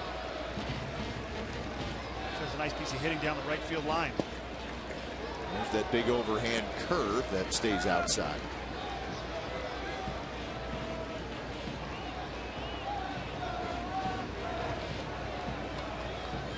Well, offensively, work as a hitting coach is never over. It's a constant adjustment from day to day. Strike 3 call.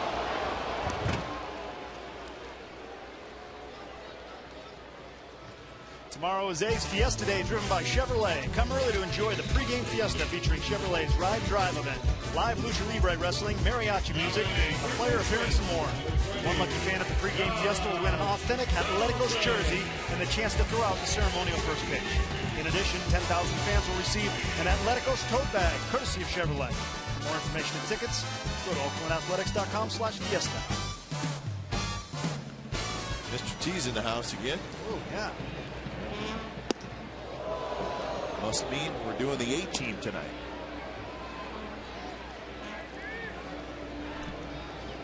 Yes, we are. Donaldson with a strikeout and a walk tonight.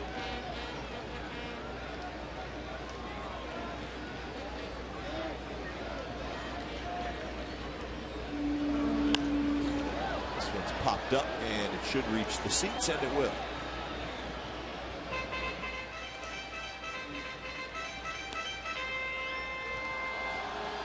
So 1-1 the count. Norris will be next.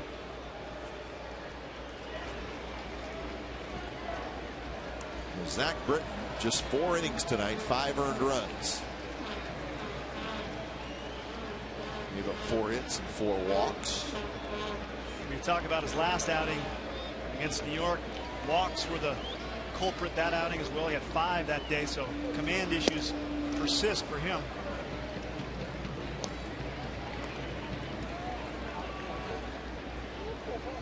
Now, only 1 of the 4 walks scored, but they extended that 3rd inning. Forced him to throw a whole boatload of pitches. Well, he ended up getting in some bad counts, even the guys he didn't walk. That was just part of the command issues. Good swing there by Donaldson as he got one in his wheelhouse. Yeah, he wants this ball back.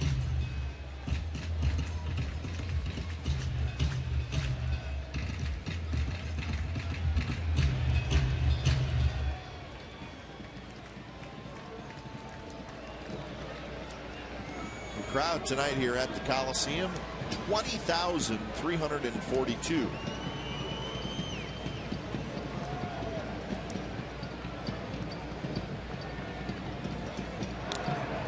So not really as big as last night, but very vocal. They're into it tonight. Good emotion. Yep. Feel it.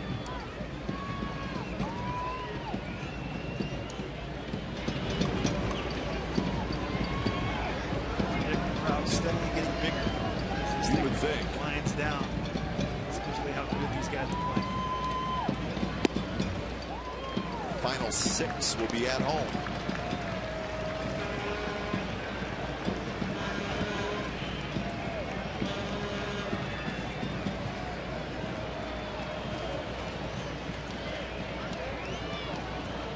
So 3-2 with Cespedes at first. See if he takes off. 1 out.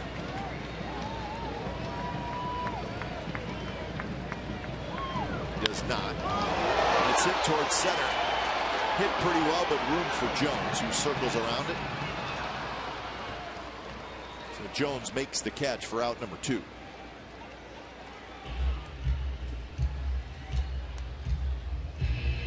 And that'll bring up Norris.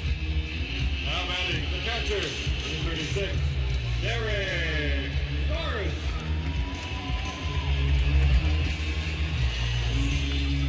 So Norris to face Steve Johnson.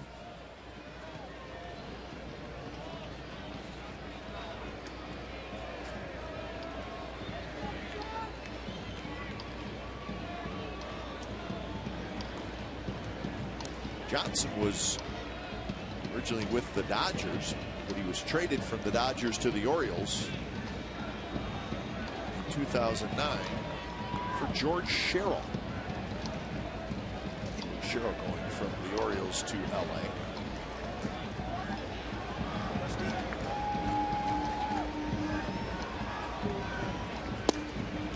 In there for a strike to Norris, who has lined out to center and hit a fly ball to right field. Local boy, born in Baltimore. Cool playing for the hometown Birds. Especially when your dad did. And your pops, right?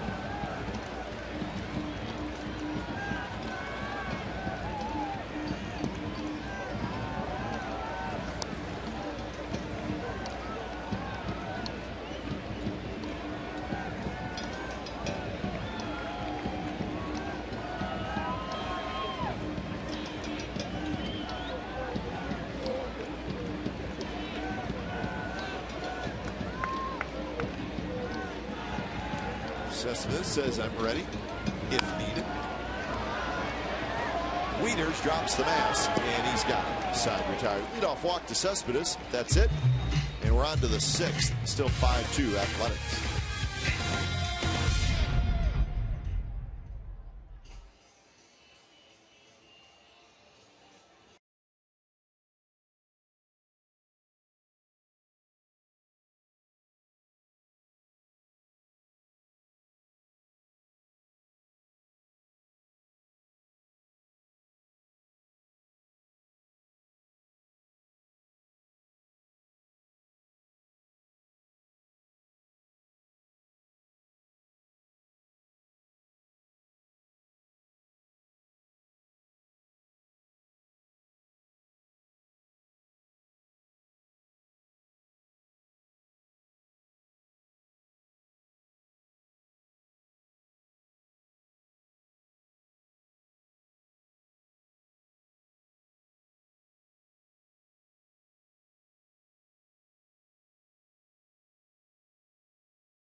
Brought to you by the Raceway in Sonoma, the World Touring Car Championship. It's premieres September 21st through the 23rd. Tickets at www.racesonoma.com. Concourses are busy tonight. And the A's have a 5-2 lead over the Orioles. A young Orioles fan. So Parker back to work. It's the top of the 6th inning. It'll be Hardy, Wieters, and Jones. At the heart of the order, Parker to face.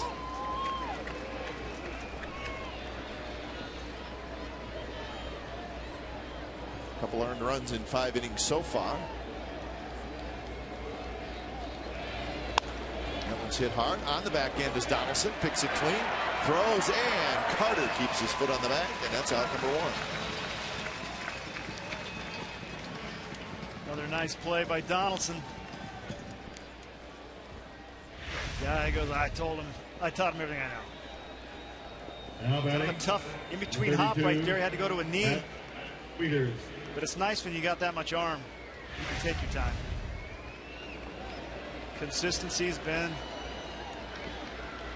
a huge thing for him, both at the plate and in the field. Been great. And Parker's been great. You know, you saw that line. He's given up a couple runs, but his pitch count, high 60s, unfazed by giving up a couple runs, still charging the strike zone, working ahead. It's good to see from a young guy. Wieters a strikeout and a ground out. Pitch just a bit high. 2-1.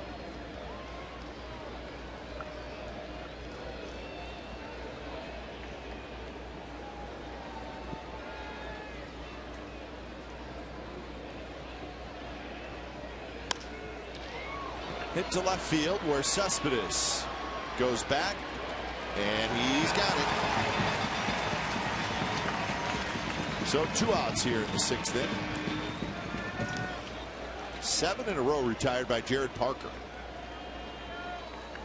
And those 7 coming right after the Davis double where Jones got thrown out at home plate. That was a big momentum That was shift. a big play. Talk about hitting being contagious. You saw what it did for the A's. You know, you get that run right there for the O's, get that momentum going. Could be a different ball game. Adam Jones takes inside. He's 2 for 2. He was thrown out at the plate on that pivotal play.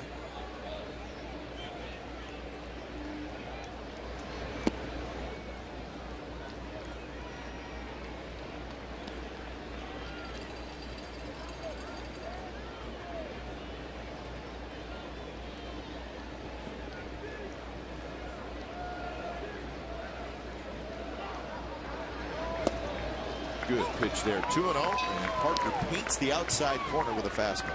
That's executing right there. Dangerous hitter.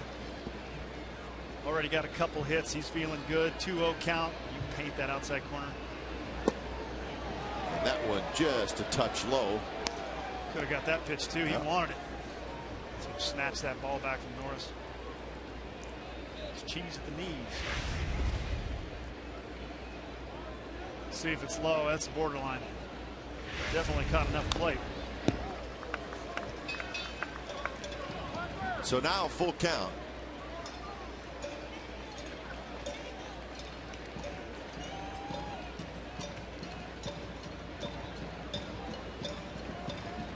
Chris Davis waiting in the wings. Deep last night.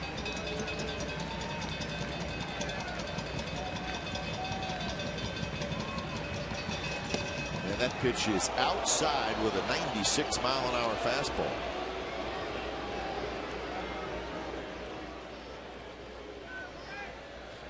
So here's Chris Davis. He's got lots of power. And in BP, he broke a window in the luxury suites right there.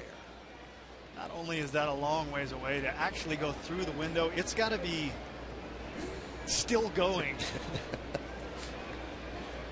Very few guys can do that. I've seen him glance coming down up that way, but to go through the window, you can see him at a golf ball. Yeah, he went through it all right.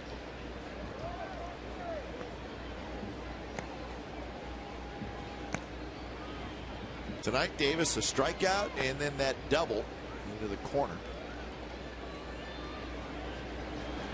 Swing and a miss, 0-2. So he went upstairs. Well, no secret what he wants to do. He wants to get extended and he wants to hit it through the window.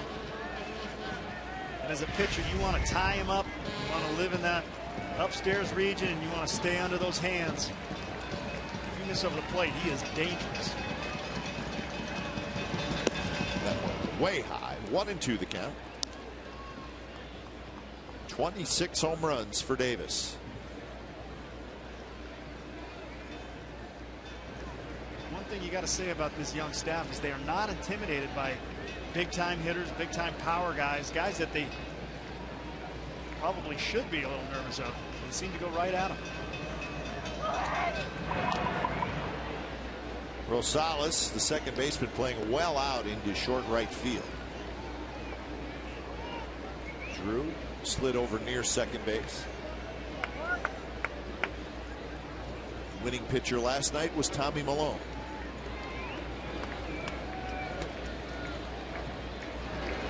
Swing and a miss. He struck him out. Number 4. Parker gets Davis with a changeup, side retired. Bottom of the 6th coming up. 5-2 Athletics.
Coors Light Freeze Game is brought to you by Frost Brewed Coors Light. It's the world's most refreshing beer.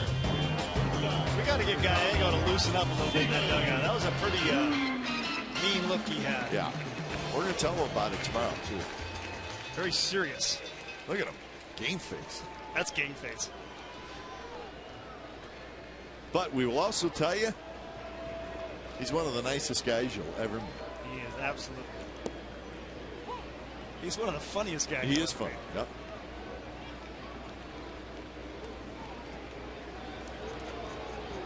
He's got a couple of Mark McGuire stories that are absolutely hilarious. If you ever get him on a plane, ask about those.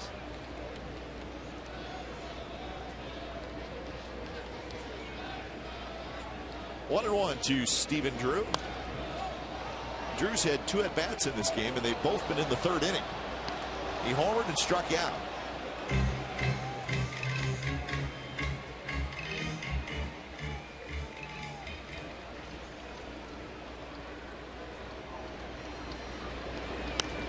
This one popped up foul. This was the home run. It was leading off the 3rd. Gets a fastball over the plate. Nice short swing. This is the icebreaker right here for the A's. Crooked number on the board. Now that made it 2-1, and that got the whole thing rolling. Yeah.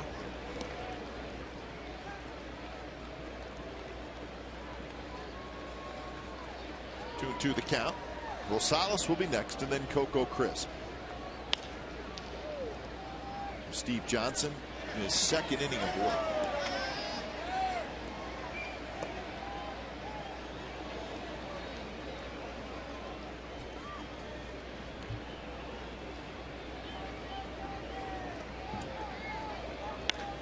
That one's ripped down the line, but it's going to drift foul.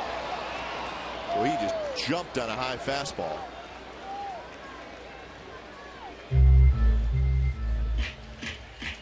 Yeah, Johnson left this ball up.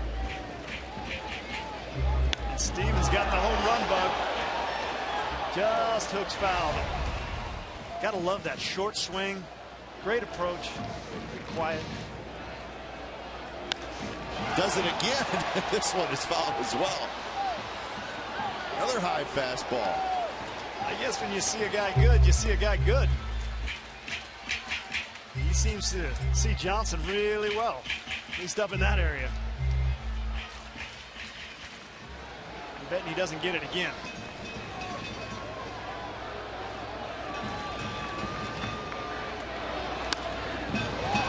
Breaking ball this time.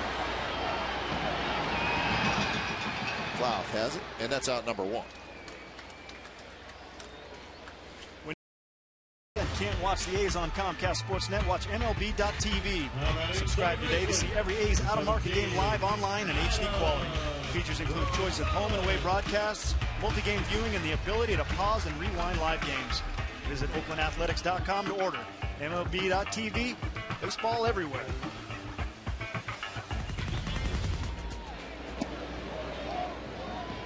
So Rosales hits. A couple of ground outs tonight for Adam.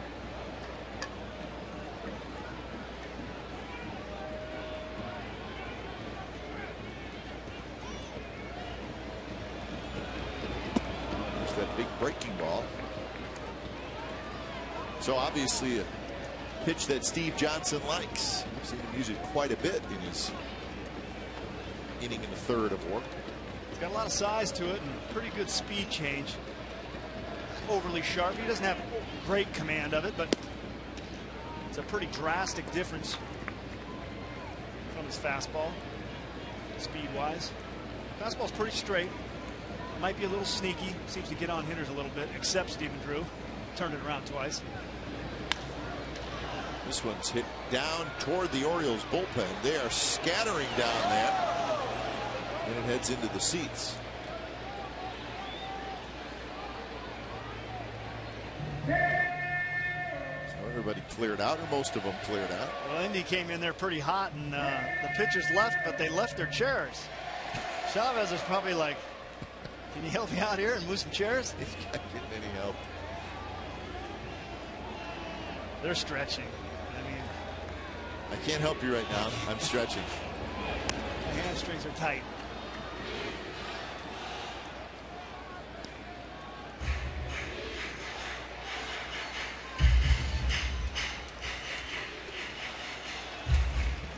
So 1-2 to Rosales.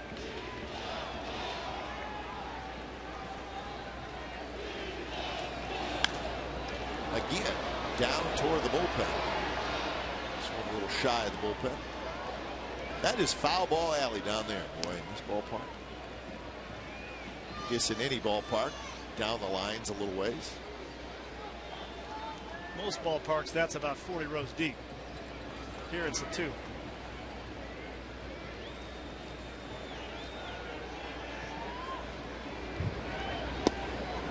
The big curve stays inside to even the count at 2-2. Good eye by Rosie. Rosie's only hitting 220 so far this year.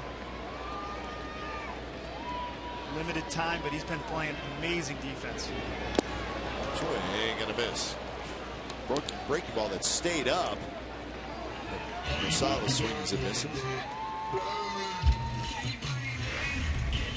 Looks like Rosie recognizes this pitch, waiting for it to break, and it just stays up. Ends up swinging underneath it. A mistake by the pitcher, but sometimes it works pretty good. And there's some moves.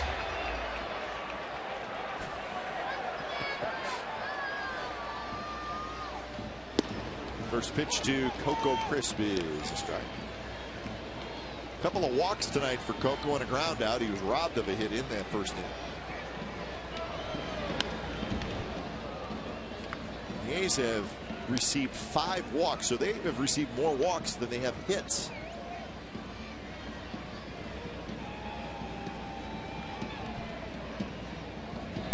Up and away, 1-2. Yeah, they've shown really good patience today.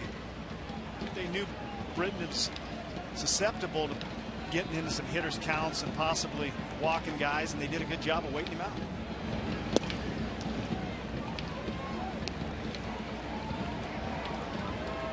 Mariners still leading the Rangers 7-6, and it's the bottom of the 8th inning.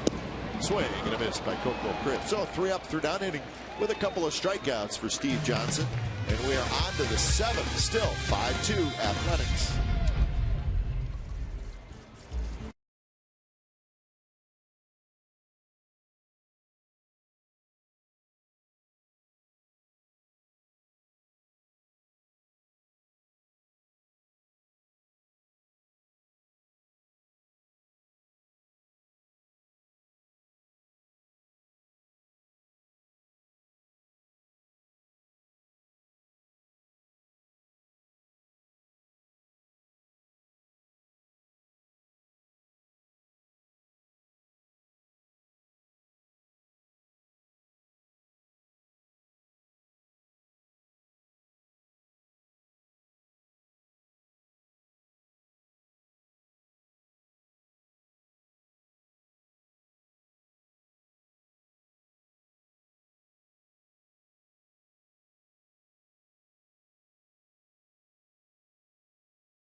Homer against the Royals, his 3rd home run over his first 4 major league games.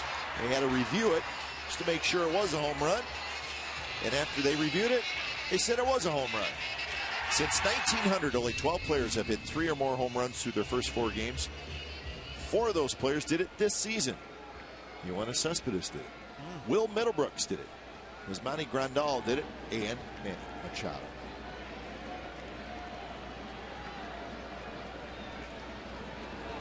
Talk about making a splash. Yeah. Straight from Double-A. Machado will hit next after Reynolds here in the top of the 7th inning. Reynolds still in there with the bad wing.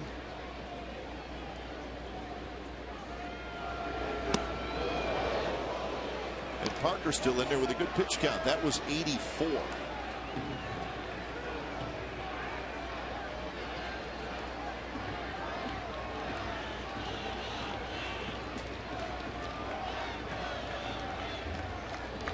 Parker with 1 walk and 4 strikeouts so far in the game. Nasty pitch there, and Reynolds swings and misses. Parker's done a nice job of working ahead, but then he doesn't dink around, and he either puts you away or makes a good pitch. Have you put it in play easy. Very efficient.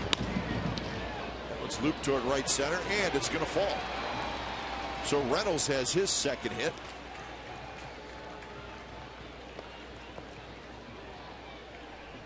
That's hit number 7 for the Orioles. So this one leads off the 7th, and that'll bring up Machado. Well, not hit real good here. Kind of jammed.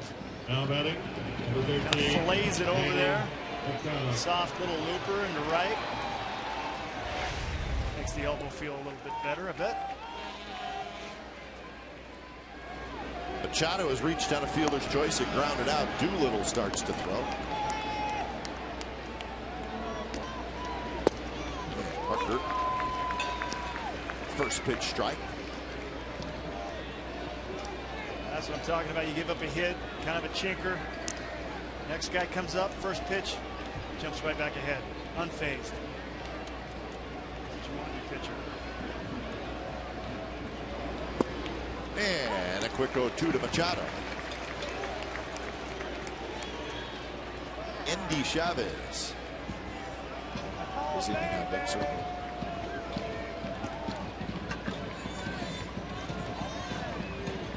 So the 0-2 drops low and in. Change up.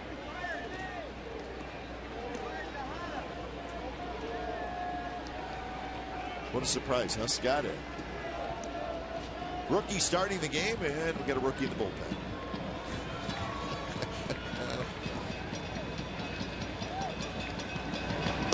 Swing and a miss. He struck him out. That's 5 strikeouts for Parker. Well, this is a vanishing fastball. Great sequence all around versus Machado. But look at this dive out of the zone at 93 miles an hour. This is a guy who knows how to finish. Jared Parker puts it in a perfect spot. Very, very tough place to cover if you're a hitter. See it right there. 5th K for Jared. All swinging.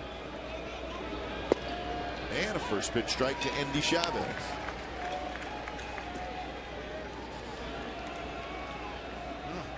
See him shake his head. Guy's got pretty good stuff.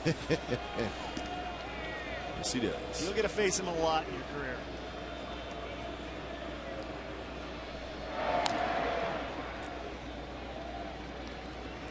Endy Chavez has grounded out twice in the game.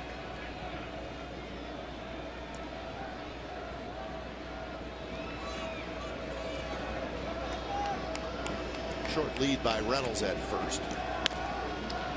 Bounced foul. Most strikeouts by rookie pitchers in Oakland A's history. Parker is now on the list with 5 tonight, 119 on the year. He and Malone inching up toward Tim Hudson.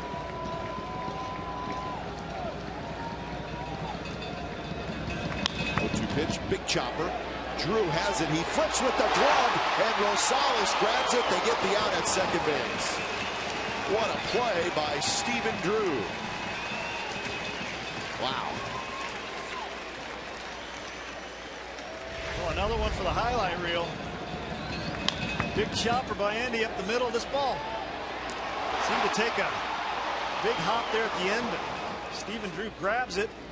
Now batting, number 11, Robert. You can't teach that right there. Good feel. Nice try by Rosie, but no way they're going to get Andy. But they made sure that first one. Great play by Stephen Drew. say he's not flashy, that he's boring, but that looked pretty flashy. That was flashy. I think he's got flash if he has to use it.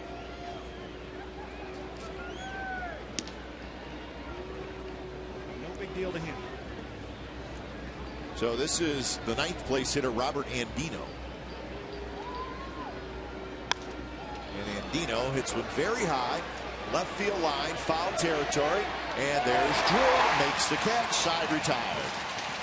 A leadoff single, nothing else for the Orioles. Parker, terrific tonight. 5-2 A's lead as we reach the 7th inning stretch.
Bottom of the 7th inning.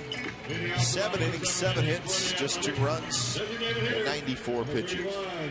Johnny, go! He's a rookie, folks. I don't know if you knew that or not. Got a few pretty good ones. And they keep raising the bar, don't they? Yep. Gomes to lead it off here in the bottom of the 7th. Steve Johnson into his 3rd inning of work. He's done his job so far with 2 shutout innings out of the bullpen.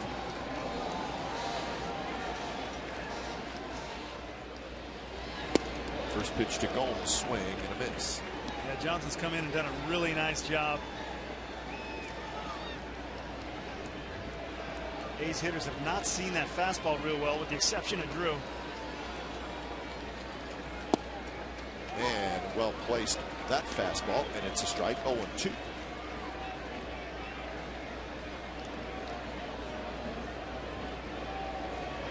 Gomes with a couple of strikeouts, and he was hit by a pitch. He scored a run.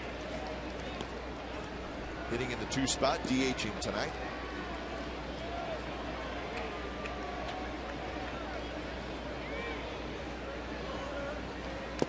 And a swing and a miss. Fastball running in on Gomes, so Gomes strikes out for the 3rd time. Hey, it's where after the game is as important as the game itself. Immediately following the Raiders game tomorrow, change the channel to Comcast Sportsnet Plus for Raiders Postgame Live. It's hosted by Jim Cosmore.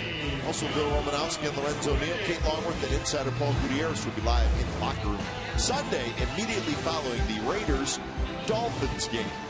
Complete Raiders coverage every night on Sportsnet Central and CSNCalifornia.com. Again, that's Comcast Sportsnet Plus tomorrow. Raiders in Miami.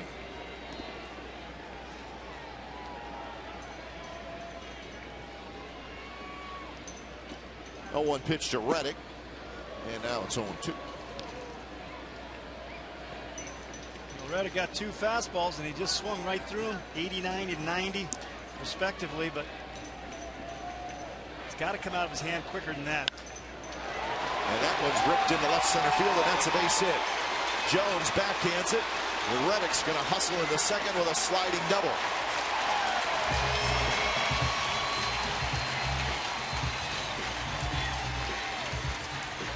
Well, the signs are pointing right now of Reddick coming out of this slump. Watch how short he is to the ball here. Just let those hands work. He's hit a couple balls. He flew out to left. He got a base hit to left.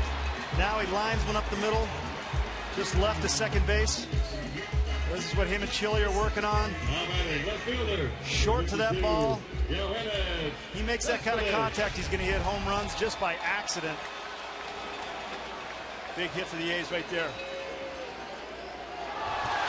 And the pitch is going to allow Reddick to go to third. Wow, what was that? Sometimes when you ask pitchers to do things that they're not accustomed to, that's what you get. They don't do this too often. He's used to throwing it 90 down low. And so I guess that's a wild pitch. Peters didn't even jump for it. So they're still going to walk it.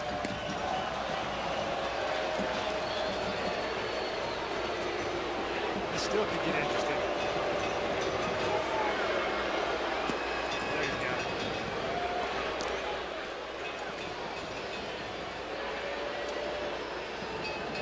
You know, you see pitchers get those balls back to them and they run over there and underhand it. They're just used to going through that windup to throw it. I think that's what happened right there to Johnson.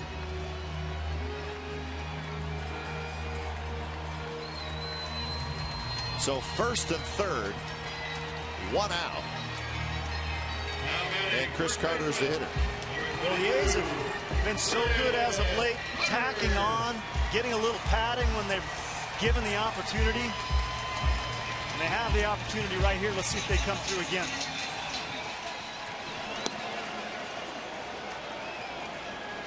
So plenty of action in the Orioles bullpen. First pitch to Carter. Swing and a miss. Good breaking ball right there. Probably not the pitch Carter was looking for in this situation.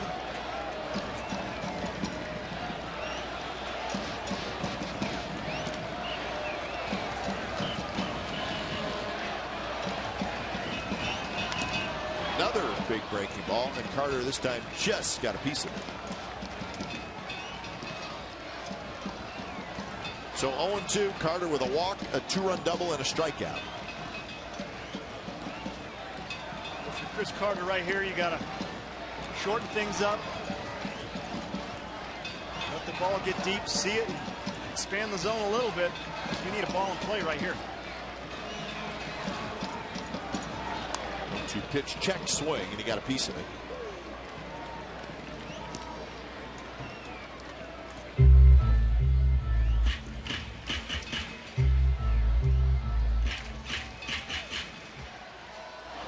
Mariners have tacked down a run in the top of the 9th inning. Still batting, so they lead 8-6 over the Texas Rangers. How about that? I said that score was going to stay the same, didn't I? Yeah, you were right.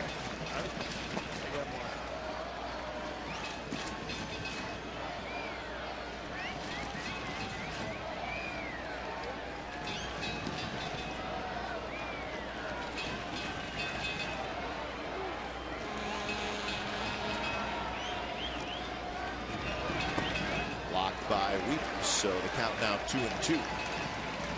56 pitches by Steve Johnson out of the bullpen. Now, as we said, he has started a couple games. So this may not be a ridiculous amount of pitches thrown for him. Still coming from the relief role. He's getting extended right here.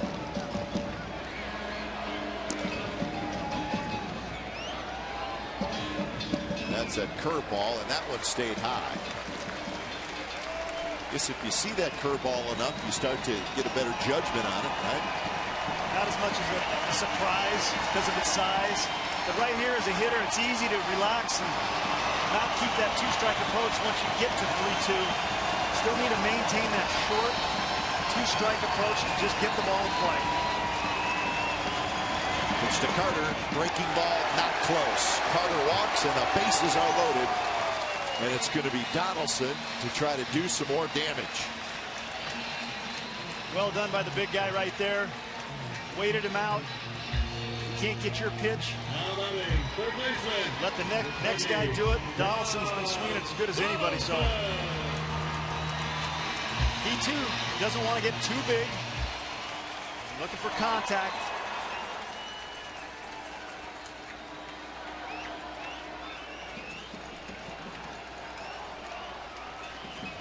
And now Wieters and Johnson are going to get together.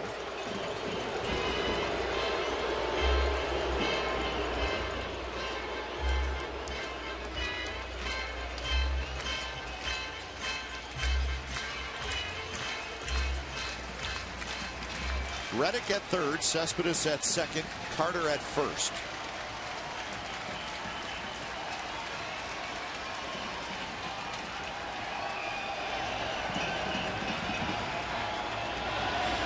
First pitch to Donaldson, and Johnson paints the outside corner for a strike. Well, he jumped out in front of Carter. He's doing the same thing with Donaldson. This is an absolutely perfect pitch. He set right on the outside corner. That one way inside.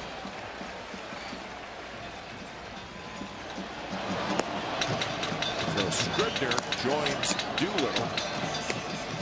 If the A's add on a couple of runs here, you may see Scribner.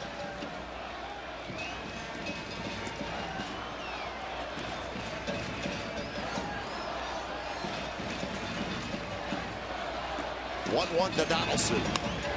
This one's looped, shallow right field. Andy Chavez coming in. He's got it, and Reddick will tag and then go back. Just not quite deep enough. So Donaldson flies out to right field for the second out. Well, right idea. Donaldson does a great job, but he goes the other way. Johnson's just able to get it enough on his hands where he doesn't get real good barrel on it. Reddick breaks just to make Indy throw the ball in case it gets by him. He can advance home. Big two out of bat here from Derek Norris. Norris, a line out, a fly out, and a foul out. 0 for 3. Curve, and it's called a ball. Wow. Close pitch.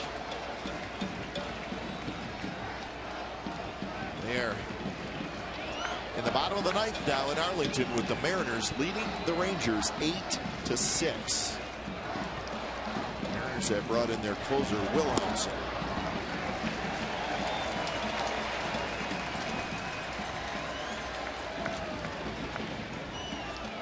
So now Norris is in a terrific spot, 2-0 with the bases loaded. Dead fastball here, something over the plate. Your pitcher, you really got to paint, execute here. And Norris, kind of a half swing, which you don't see very often on 2-0. Seemed to be a ball that he could handle. Seemed to second guess himself halfway through.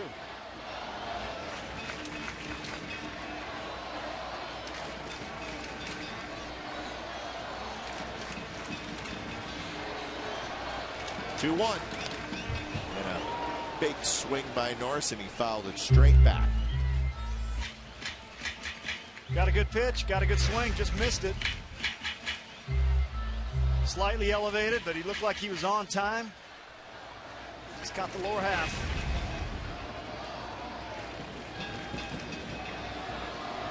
So now the count even at 2-2. Runners set to go on the crack of the bat.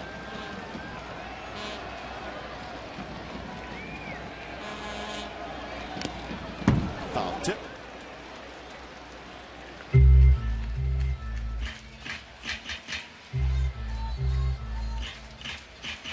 So 2 more walks in this inning issued by the Orioles. They have issued 7 walks in the game.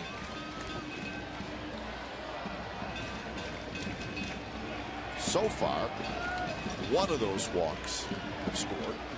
Definitely dodged some bullets, but it's a tough way to win.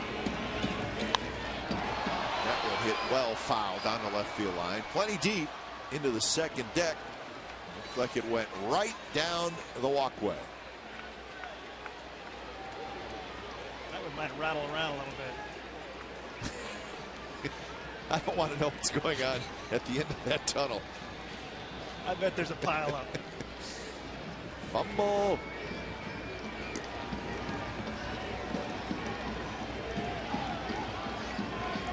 So 2-2 again to Norris. This one's popped up foul. Could be playable for Machado. It will be. And Steve Johnson gets out of it. So the A's had the bases loaded with one out. Could not score. 5-2 as we go to the 8th.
Fans will have a chance to win A's prizes, including a chance to throw out the ceremonial first pitch in 2013, being the guest PA announcer, game-used memorabilia, and much more. On Saturday, September 29th, 10,000 fans will receive an A's photo sponsored by Kingsford Capital. Then on Sunday, September 30th, 10,000 fans will get an A's Deuce Brand Sports Watch presented by Pepsi. For tickets, go to OaklandAthletics.com. It is the top of the 8th inning. The Bernie is the thing to do at the Coliseum this summer. It's not going away. It's gaining speed. When it's time for change, take Speedy Oil Change and Tune-Up. Your oil change, tune-up, and smog expert. So Sean Doolittle takes over here in the 8th inning.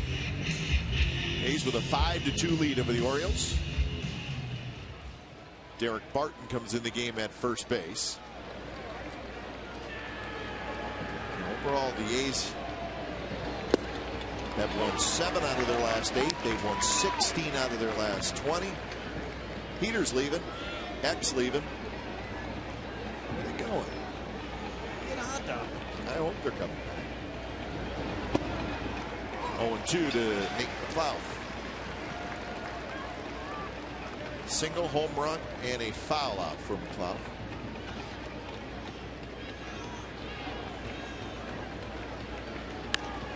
And this one's popped up. It's going to be Drew and Rosales who come together, and Adam Rosales will take it, and that is out number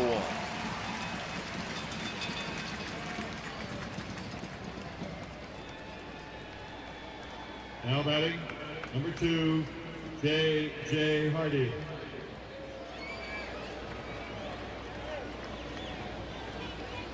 So here's Hardy. Hardy is 0 for 3 tonight. It's 1 for 7 in the series.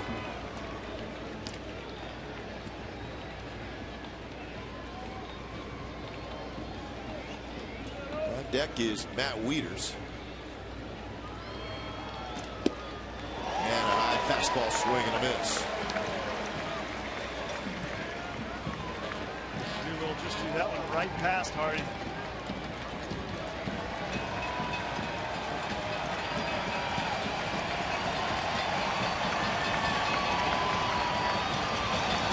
That one up and away. So the count 1-2 to Hardy.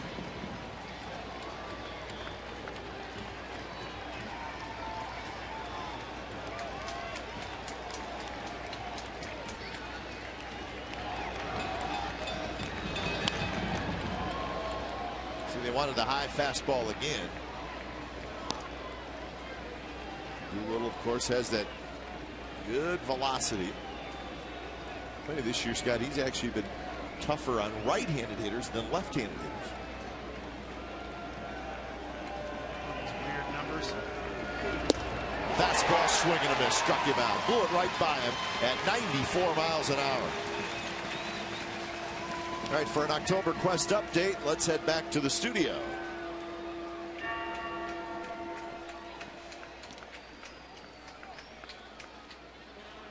Now batting, number 32, Matt Wieters.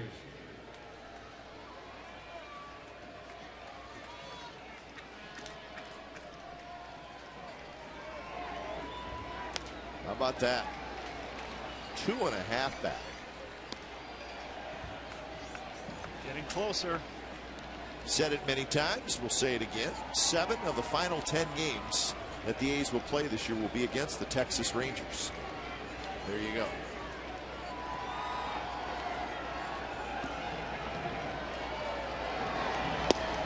Inside. Part of the reason Doolittle's so good versus righties, he's a lefty that has a little bit of that cross angle coming from the left side into right-handers, but he is so good at that borderline up and in pitch. It seems to just ride up in the zone. Very tough to catch up to. Hit in the hole, backhanded by Drew.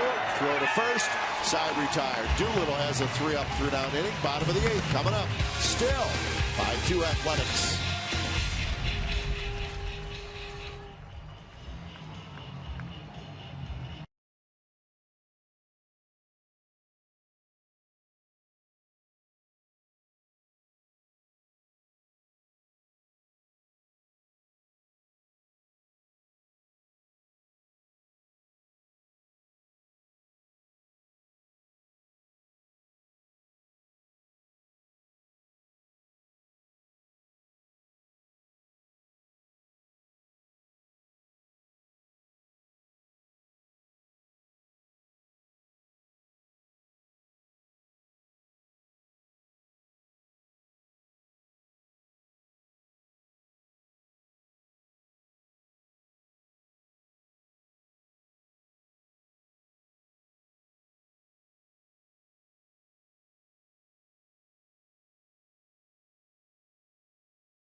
Here's our game summary brought to you by your local Toyota dealers. Nick McLeod, 3rd inning, a home run. It gave the Orioles a 2-0 lead, but Drew with homer for the Athletics in the bottom of the 3rd to make it 2-1, and that just started it. The A's just kept swinging in that 3rd inning. Final 2 runs knocked in by Chris Carter, so it was a 5-run 3rd inning for the Athletics. And Jared Parker, very, very good again. 7 innings, couple of earned runs. And as we reach the bottom of the 8th inning, it's the Orioles 2-7-0, the Athletics 5-5-1. Britton got knocked out. Parker 7 innings, each team with a home run. So there you have it. Bottom of the 8th. The A's now know that the Texas Rangers have lost. So this could be a very good night for the Athletics. When it's time for a change, think Speedy Oil Change and Tune-Up. Your oil change, tune-up, and smog experts. Zach Phillips, the lefty, comes in. So Phillips making just his 4th appearance this year. Brought up on the 3rd of September. 2nd time he's been with the Orioles this year.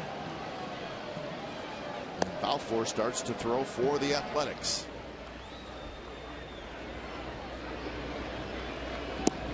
So Drew with the home run in the 3rd inning. Breaking out of his slump. What he has done tonight outside of the home run is he's played terrific defense. It's been the theme for the A's across the board, but playing that shortstop position, very important to have a guy with a good glove. This guy has gotten a good glove.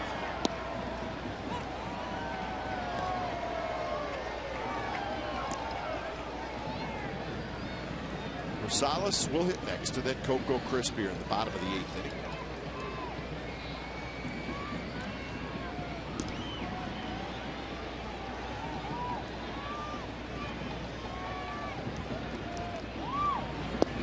Good breaking ball.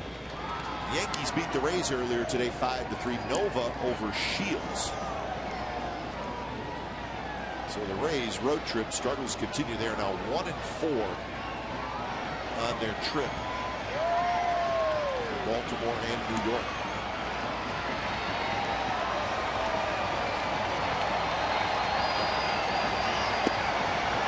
Drew swings and misses, so that's out number 1 here in the bottom of the 8th.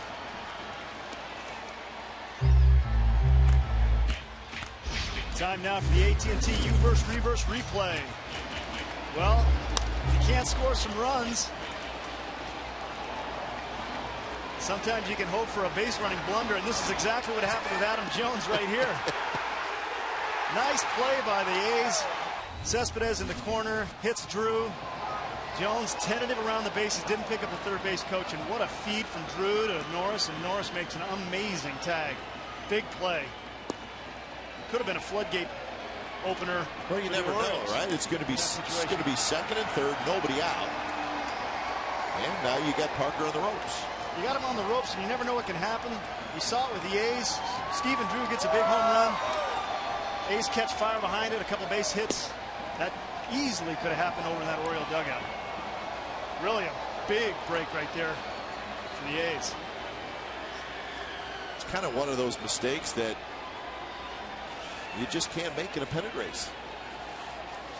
Physical ones are going to happen, but the mental ones are tough to live with. I mean, I know watching it, it doesn't seem like a major thing, but it is. It is. He ends up holding up there. They got 2nd and 3rd, base hit. There's 2 runs. And he's not looking at his coach. He's looking over his shoulder. Pitch count changes for Parker. That's he right. might come out of the game earlier. Yep. There's a lot of things that can happen. 2-1 to Rosales. Drives him toward right. Andy Chavez is there. He's got it for out number 2.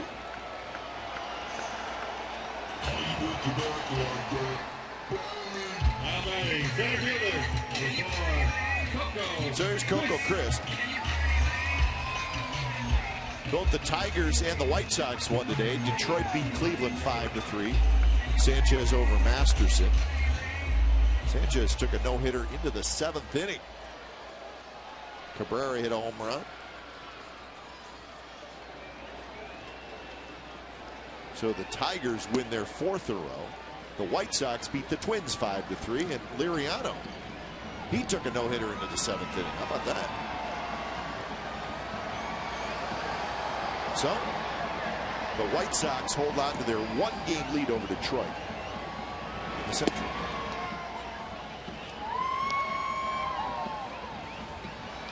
Told you about the Royals scoring 3 in the bottom of the 9th to beat the Angels 3-2. Butler a 2-run homer to tie it. Salvador Perez a walk-off home run, and that wins it for the Royals. So tough one to swallow for the Angels.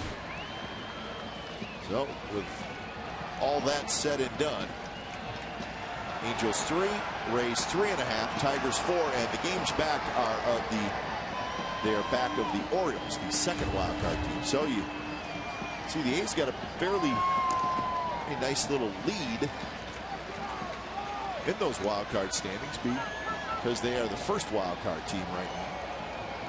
They do have a lead, but the way they're playing, it almost feels like they're chasing somebody, which they are.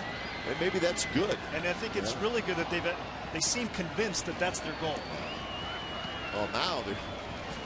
Listen, I'm guilty of it. We spend a lot of time talking about the wild card, but now they're 2 back in the division if they hang on and win this game. Still 3 outs to go. 3 big outs, but you're right. It's easy to be happy with what you got, but sometimes, you know, you let up just a hair, and it can be the difference.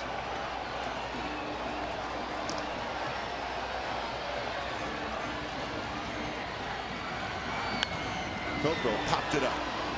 Machado, the third baseman, right near the bag. He's got it. Side retired. 3 up, 3 down inning. So 9th inning coming up. Balfour is going to try to save it. The A's lead 5-2.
Well, we got in-depth sports news for the Bay Area fan. Go deep with Sportsnet Central, brought to you by Hyundai tonight at 10:30.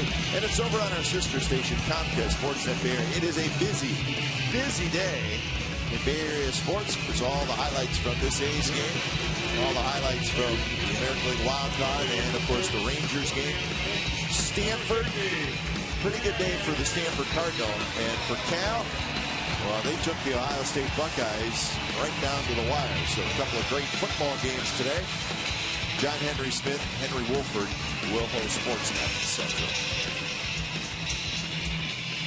As good a story as any in Bay Area sports right now. The Oakland Athletics marching toward the postseason. When it's time for a change, think Speedy Oil Change and Tune-Up. Your oil change, tune-up, and smog experts. So Grant Balfour comes in. Balfour in search of his 19th save.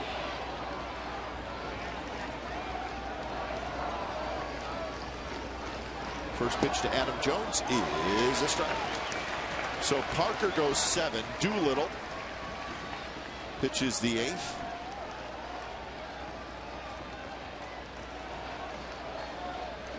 And now Balfour here in the 9th.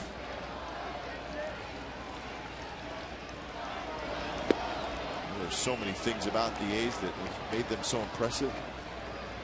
The bullpen.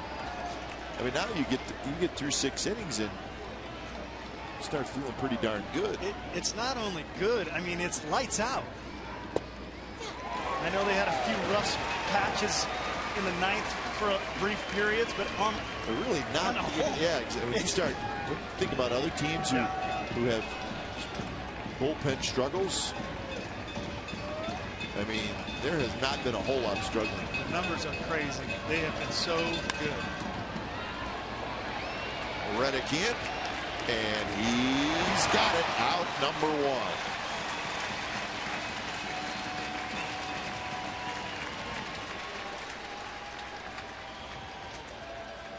So that'll bring up Chris Davis.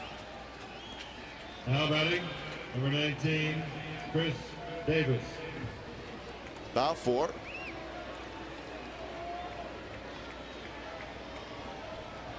Pitching in his 67th game.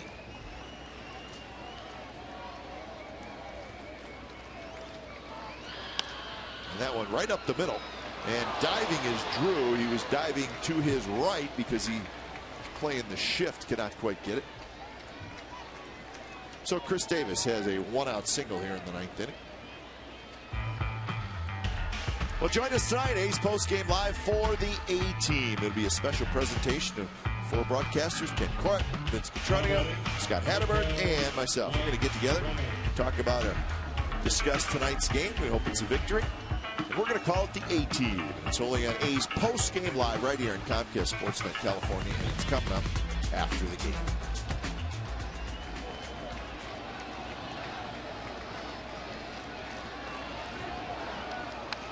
So here's Mark Reynolds on deck, Manny Machado. First pitch to Reynolds, just a bit outside.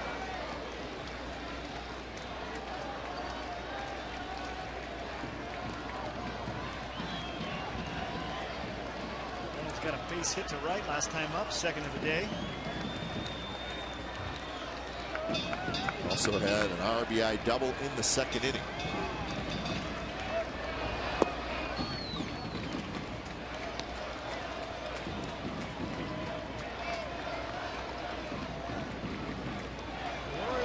Orioles, one of those teams that they're, you got a 3-run lead, but live and die by the long ball. Well, you've kind of missed the real threats of the order after you get through Reynolds. But Manny Machado's on deck, and he's swinging it pretty good too, right?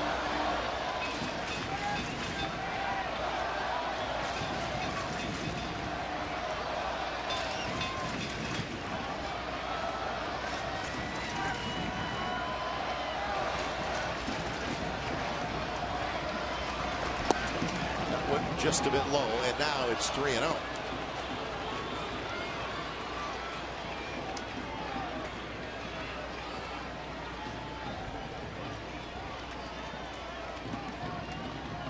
So they want to keep another base runner off to keep that tying run from coming to the plate. 3-0 pitch is not close, and it's a 4-pitch walk to Reynolds. Well, not a good sign right there.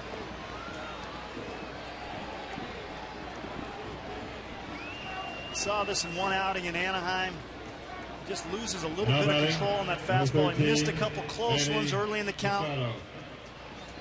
He got a little more drastic at the end there in the last 2 pitches, but he's got to step off and regather himself and jump ahead right here. So here's the 20-year-old third baseman, Manny Machado. Machado, 4 home runs, 15 RBIs. And he's done that in 34 games.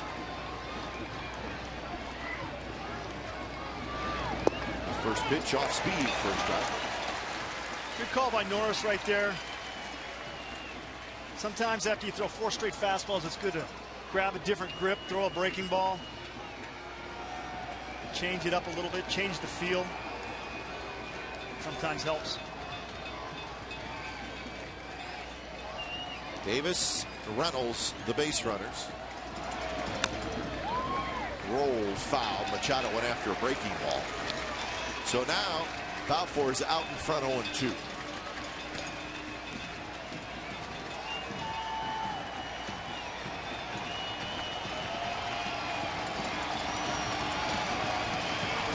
There's talent. Reggie.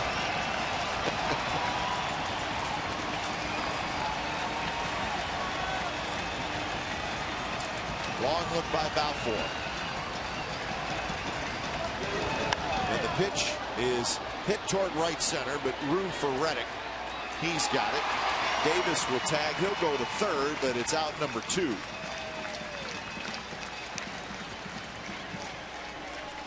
So it's going to be Endy Chavez. Big out right there. Balfour went with 3 straight breaking balls. Now batting, number 27, Endy Helped him get back on track. Chavez.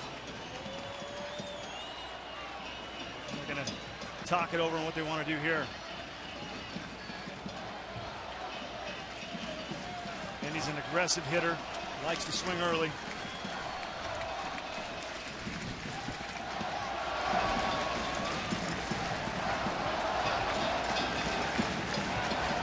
So Endy Chavez it is here with 2 outs, 2 on, and he is the tying run.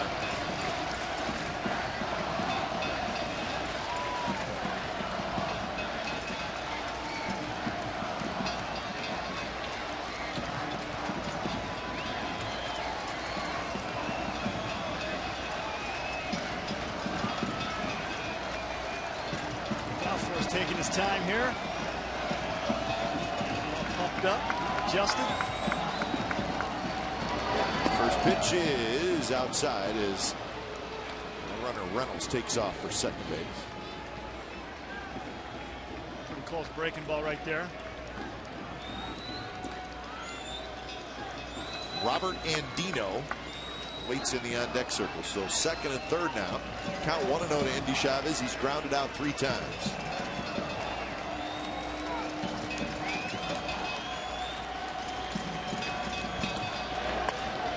Hits this one toward third. Donaldson has it, throws across, and that's the ball game.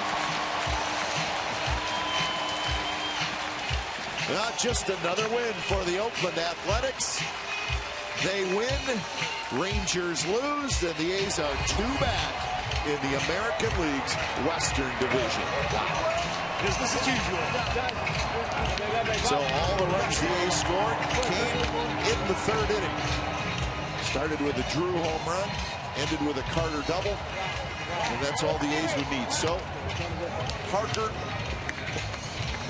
to Doolittle, and then to Balfour. So very simple stuff. The way you'd like to, if you could draw it up every night and say, hey, how about one big inning, drop a crooked number, and then our starter goes 7. Okay. And then we get to the bullpen, and we know what happens when it gets to the A's bullpen. It's generally lights out, and that was the case tonight. But seems the case every night. It's hard to explain sometimes. This team is playing such good baseball. They just don't do a lot of things wrong, and then you watch other teams who are good teams, but they'll make that one mistake. The A's do not make a lot of mistakes, and it's really showing up in the standings, obviously. But A's just roll along. There's no surprises anymore with this ball club. It's an Nobody easy can be surprised what's going on. No, this is for real right now. I mean, both these teams, Orioles are for real, but the A's are playing phenomenal baseball right now. I don't care who you are. They're getting great defense. They're getting great starting pitching. They're getting great relief pitching, and they're hitting some long balls and coming through big. You know, their average isn't what it is, or as high as anybody else, but as far as home runs and production, they're top shelf. Indeed they are. So the A's win again. They'll go for the sweep tomorrow over these Baltimore Orioles. So they'll have nice momentum going into what should be a tough road trip, but it's going to be a fun road trip. But we certainly think unsung heroes of this season is the bullpen. And we wanted to talk to Sean Doolittle. I don't think we've had Sean on yet this year, but Sean, congratulations. I wanted to ask you, September 15th of last year, what were you doing? I was probably in an instructional league.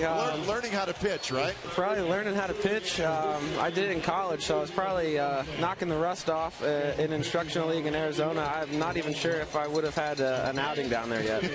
Unbelievable. Well, great job tonight, Sean. But thank you. You know, down there, it's like you get these young starters putting you guys deep in the game, and then it's just we can hand the ball to any one of you guys. You guys all seem so lights out. Any of you seem like you could come in and pitch the 9th inning.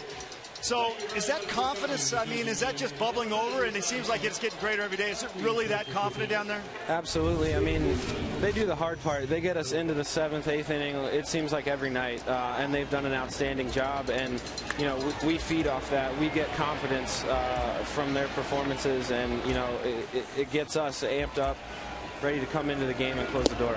Well, Sean, as announcers, we hear from all the other media from all the other cities, and they are amazed at the A's young pitching. Do you guys realize what you're doing, and do you realize what other people around baseball say about you guys?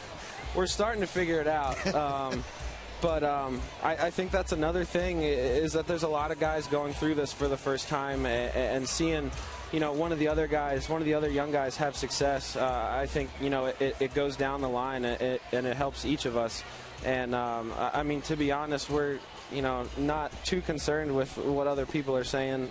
We're focusing on what we have to do, and we're having fun doing it. Yeah, you guys really seem like you're pushing each other. And I mean, top to bottom, even on the offensive side, everybody seems like they want to up one another, and it's very competitive and it's very bonding. But I got a question. You guys are going into this gauntlet of a schedule, and yet you seem unfazed. You seem unfazed in all these situations. As a team, do you guys see these teams, and I mean, are you feeling like you belong even though you're so young? And because there's no intimidation, is there? Absolutely not. To be honest, I mean, it's a cliche, but we are taking it one game at a time. I think, you know, we would be putting way too much pressure on ourselves if we start looking, you know, at this road trip we got coming up before, you know, focusing on the game tomorrow. And like I said, it sounds cliche, but it's what's working for us right now. And, you know, we're already focused on tomorrow. And when you have, you know, like we just talked about, the starting pitching that we have, you know, we feel like we go into the game having a chance to win every single night, and that, you know, that gives the lineup confidence, that gives the bullpen confidence. It's a good feeling. Well, you know what, Sean, in a season of wonderful stories for the Athletics, yours is second to none. I mean, it's amazing. So congratulations on the great year. Keep up the good work. Thank you very much. Thanks for having me. There you go, Sean. All right, so Sean Doolittle, he pitches the 8th. The A's roll right through the 9th, and they win it for the second night in a row over the Baltimore Orioles. So we'll go for the sweep tomorrow here at the Coliseum. You've been watching A's Baseball on Comcast Sportsnet, part of the NBC Sports Group. Don't go away. A's Postgame Live with Brody Brazil and Shooty Babbitt starts right now.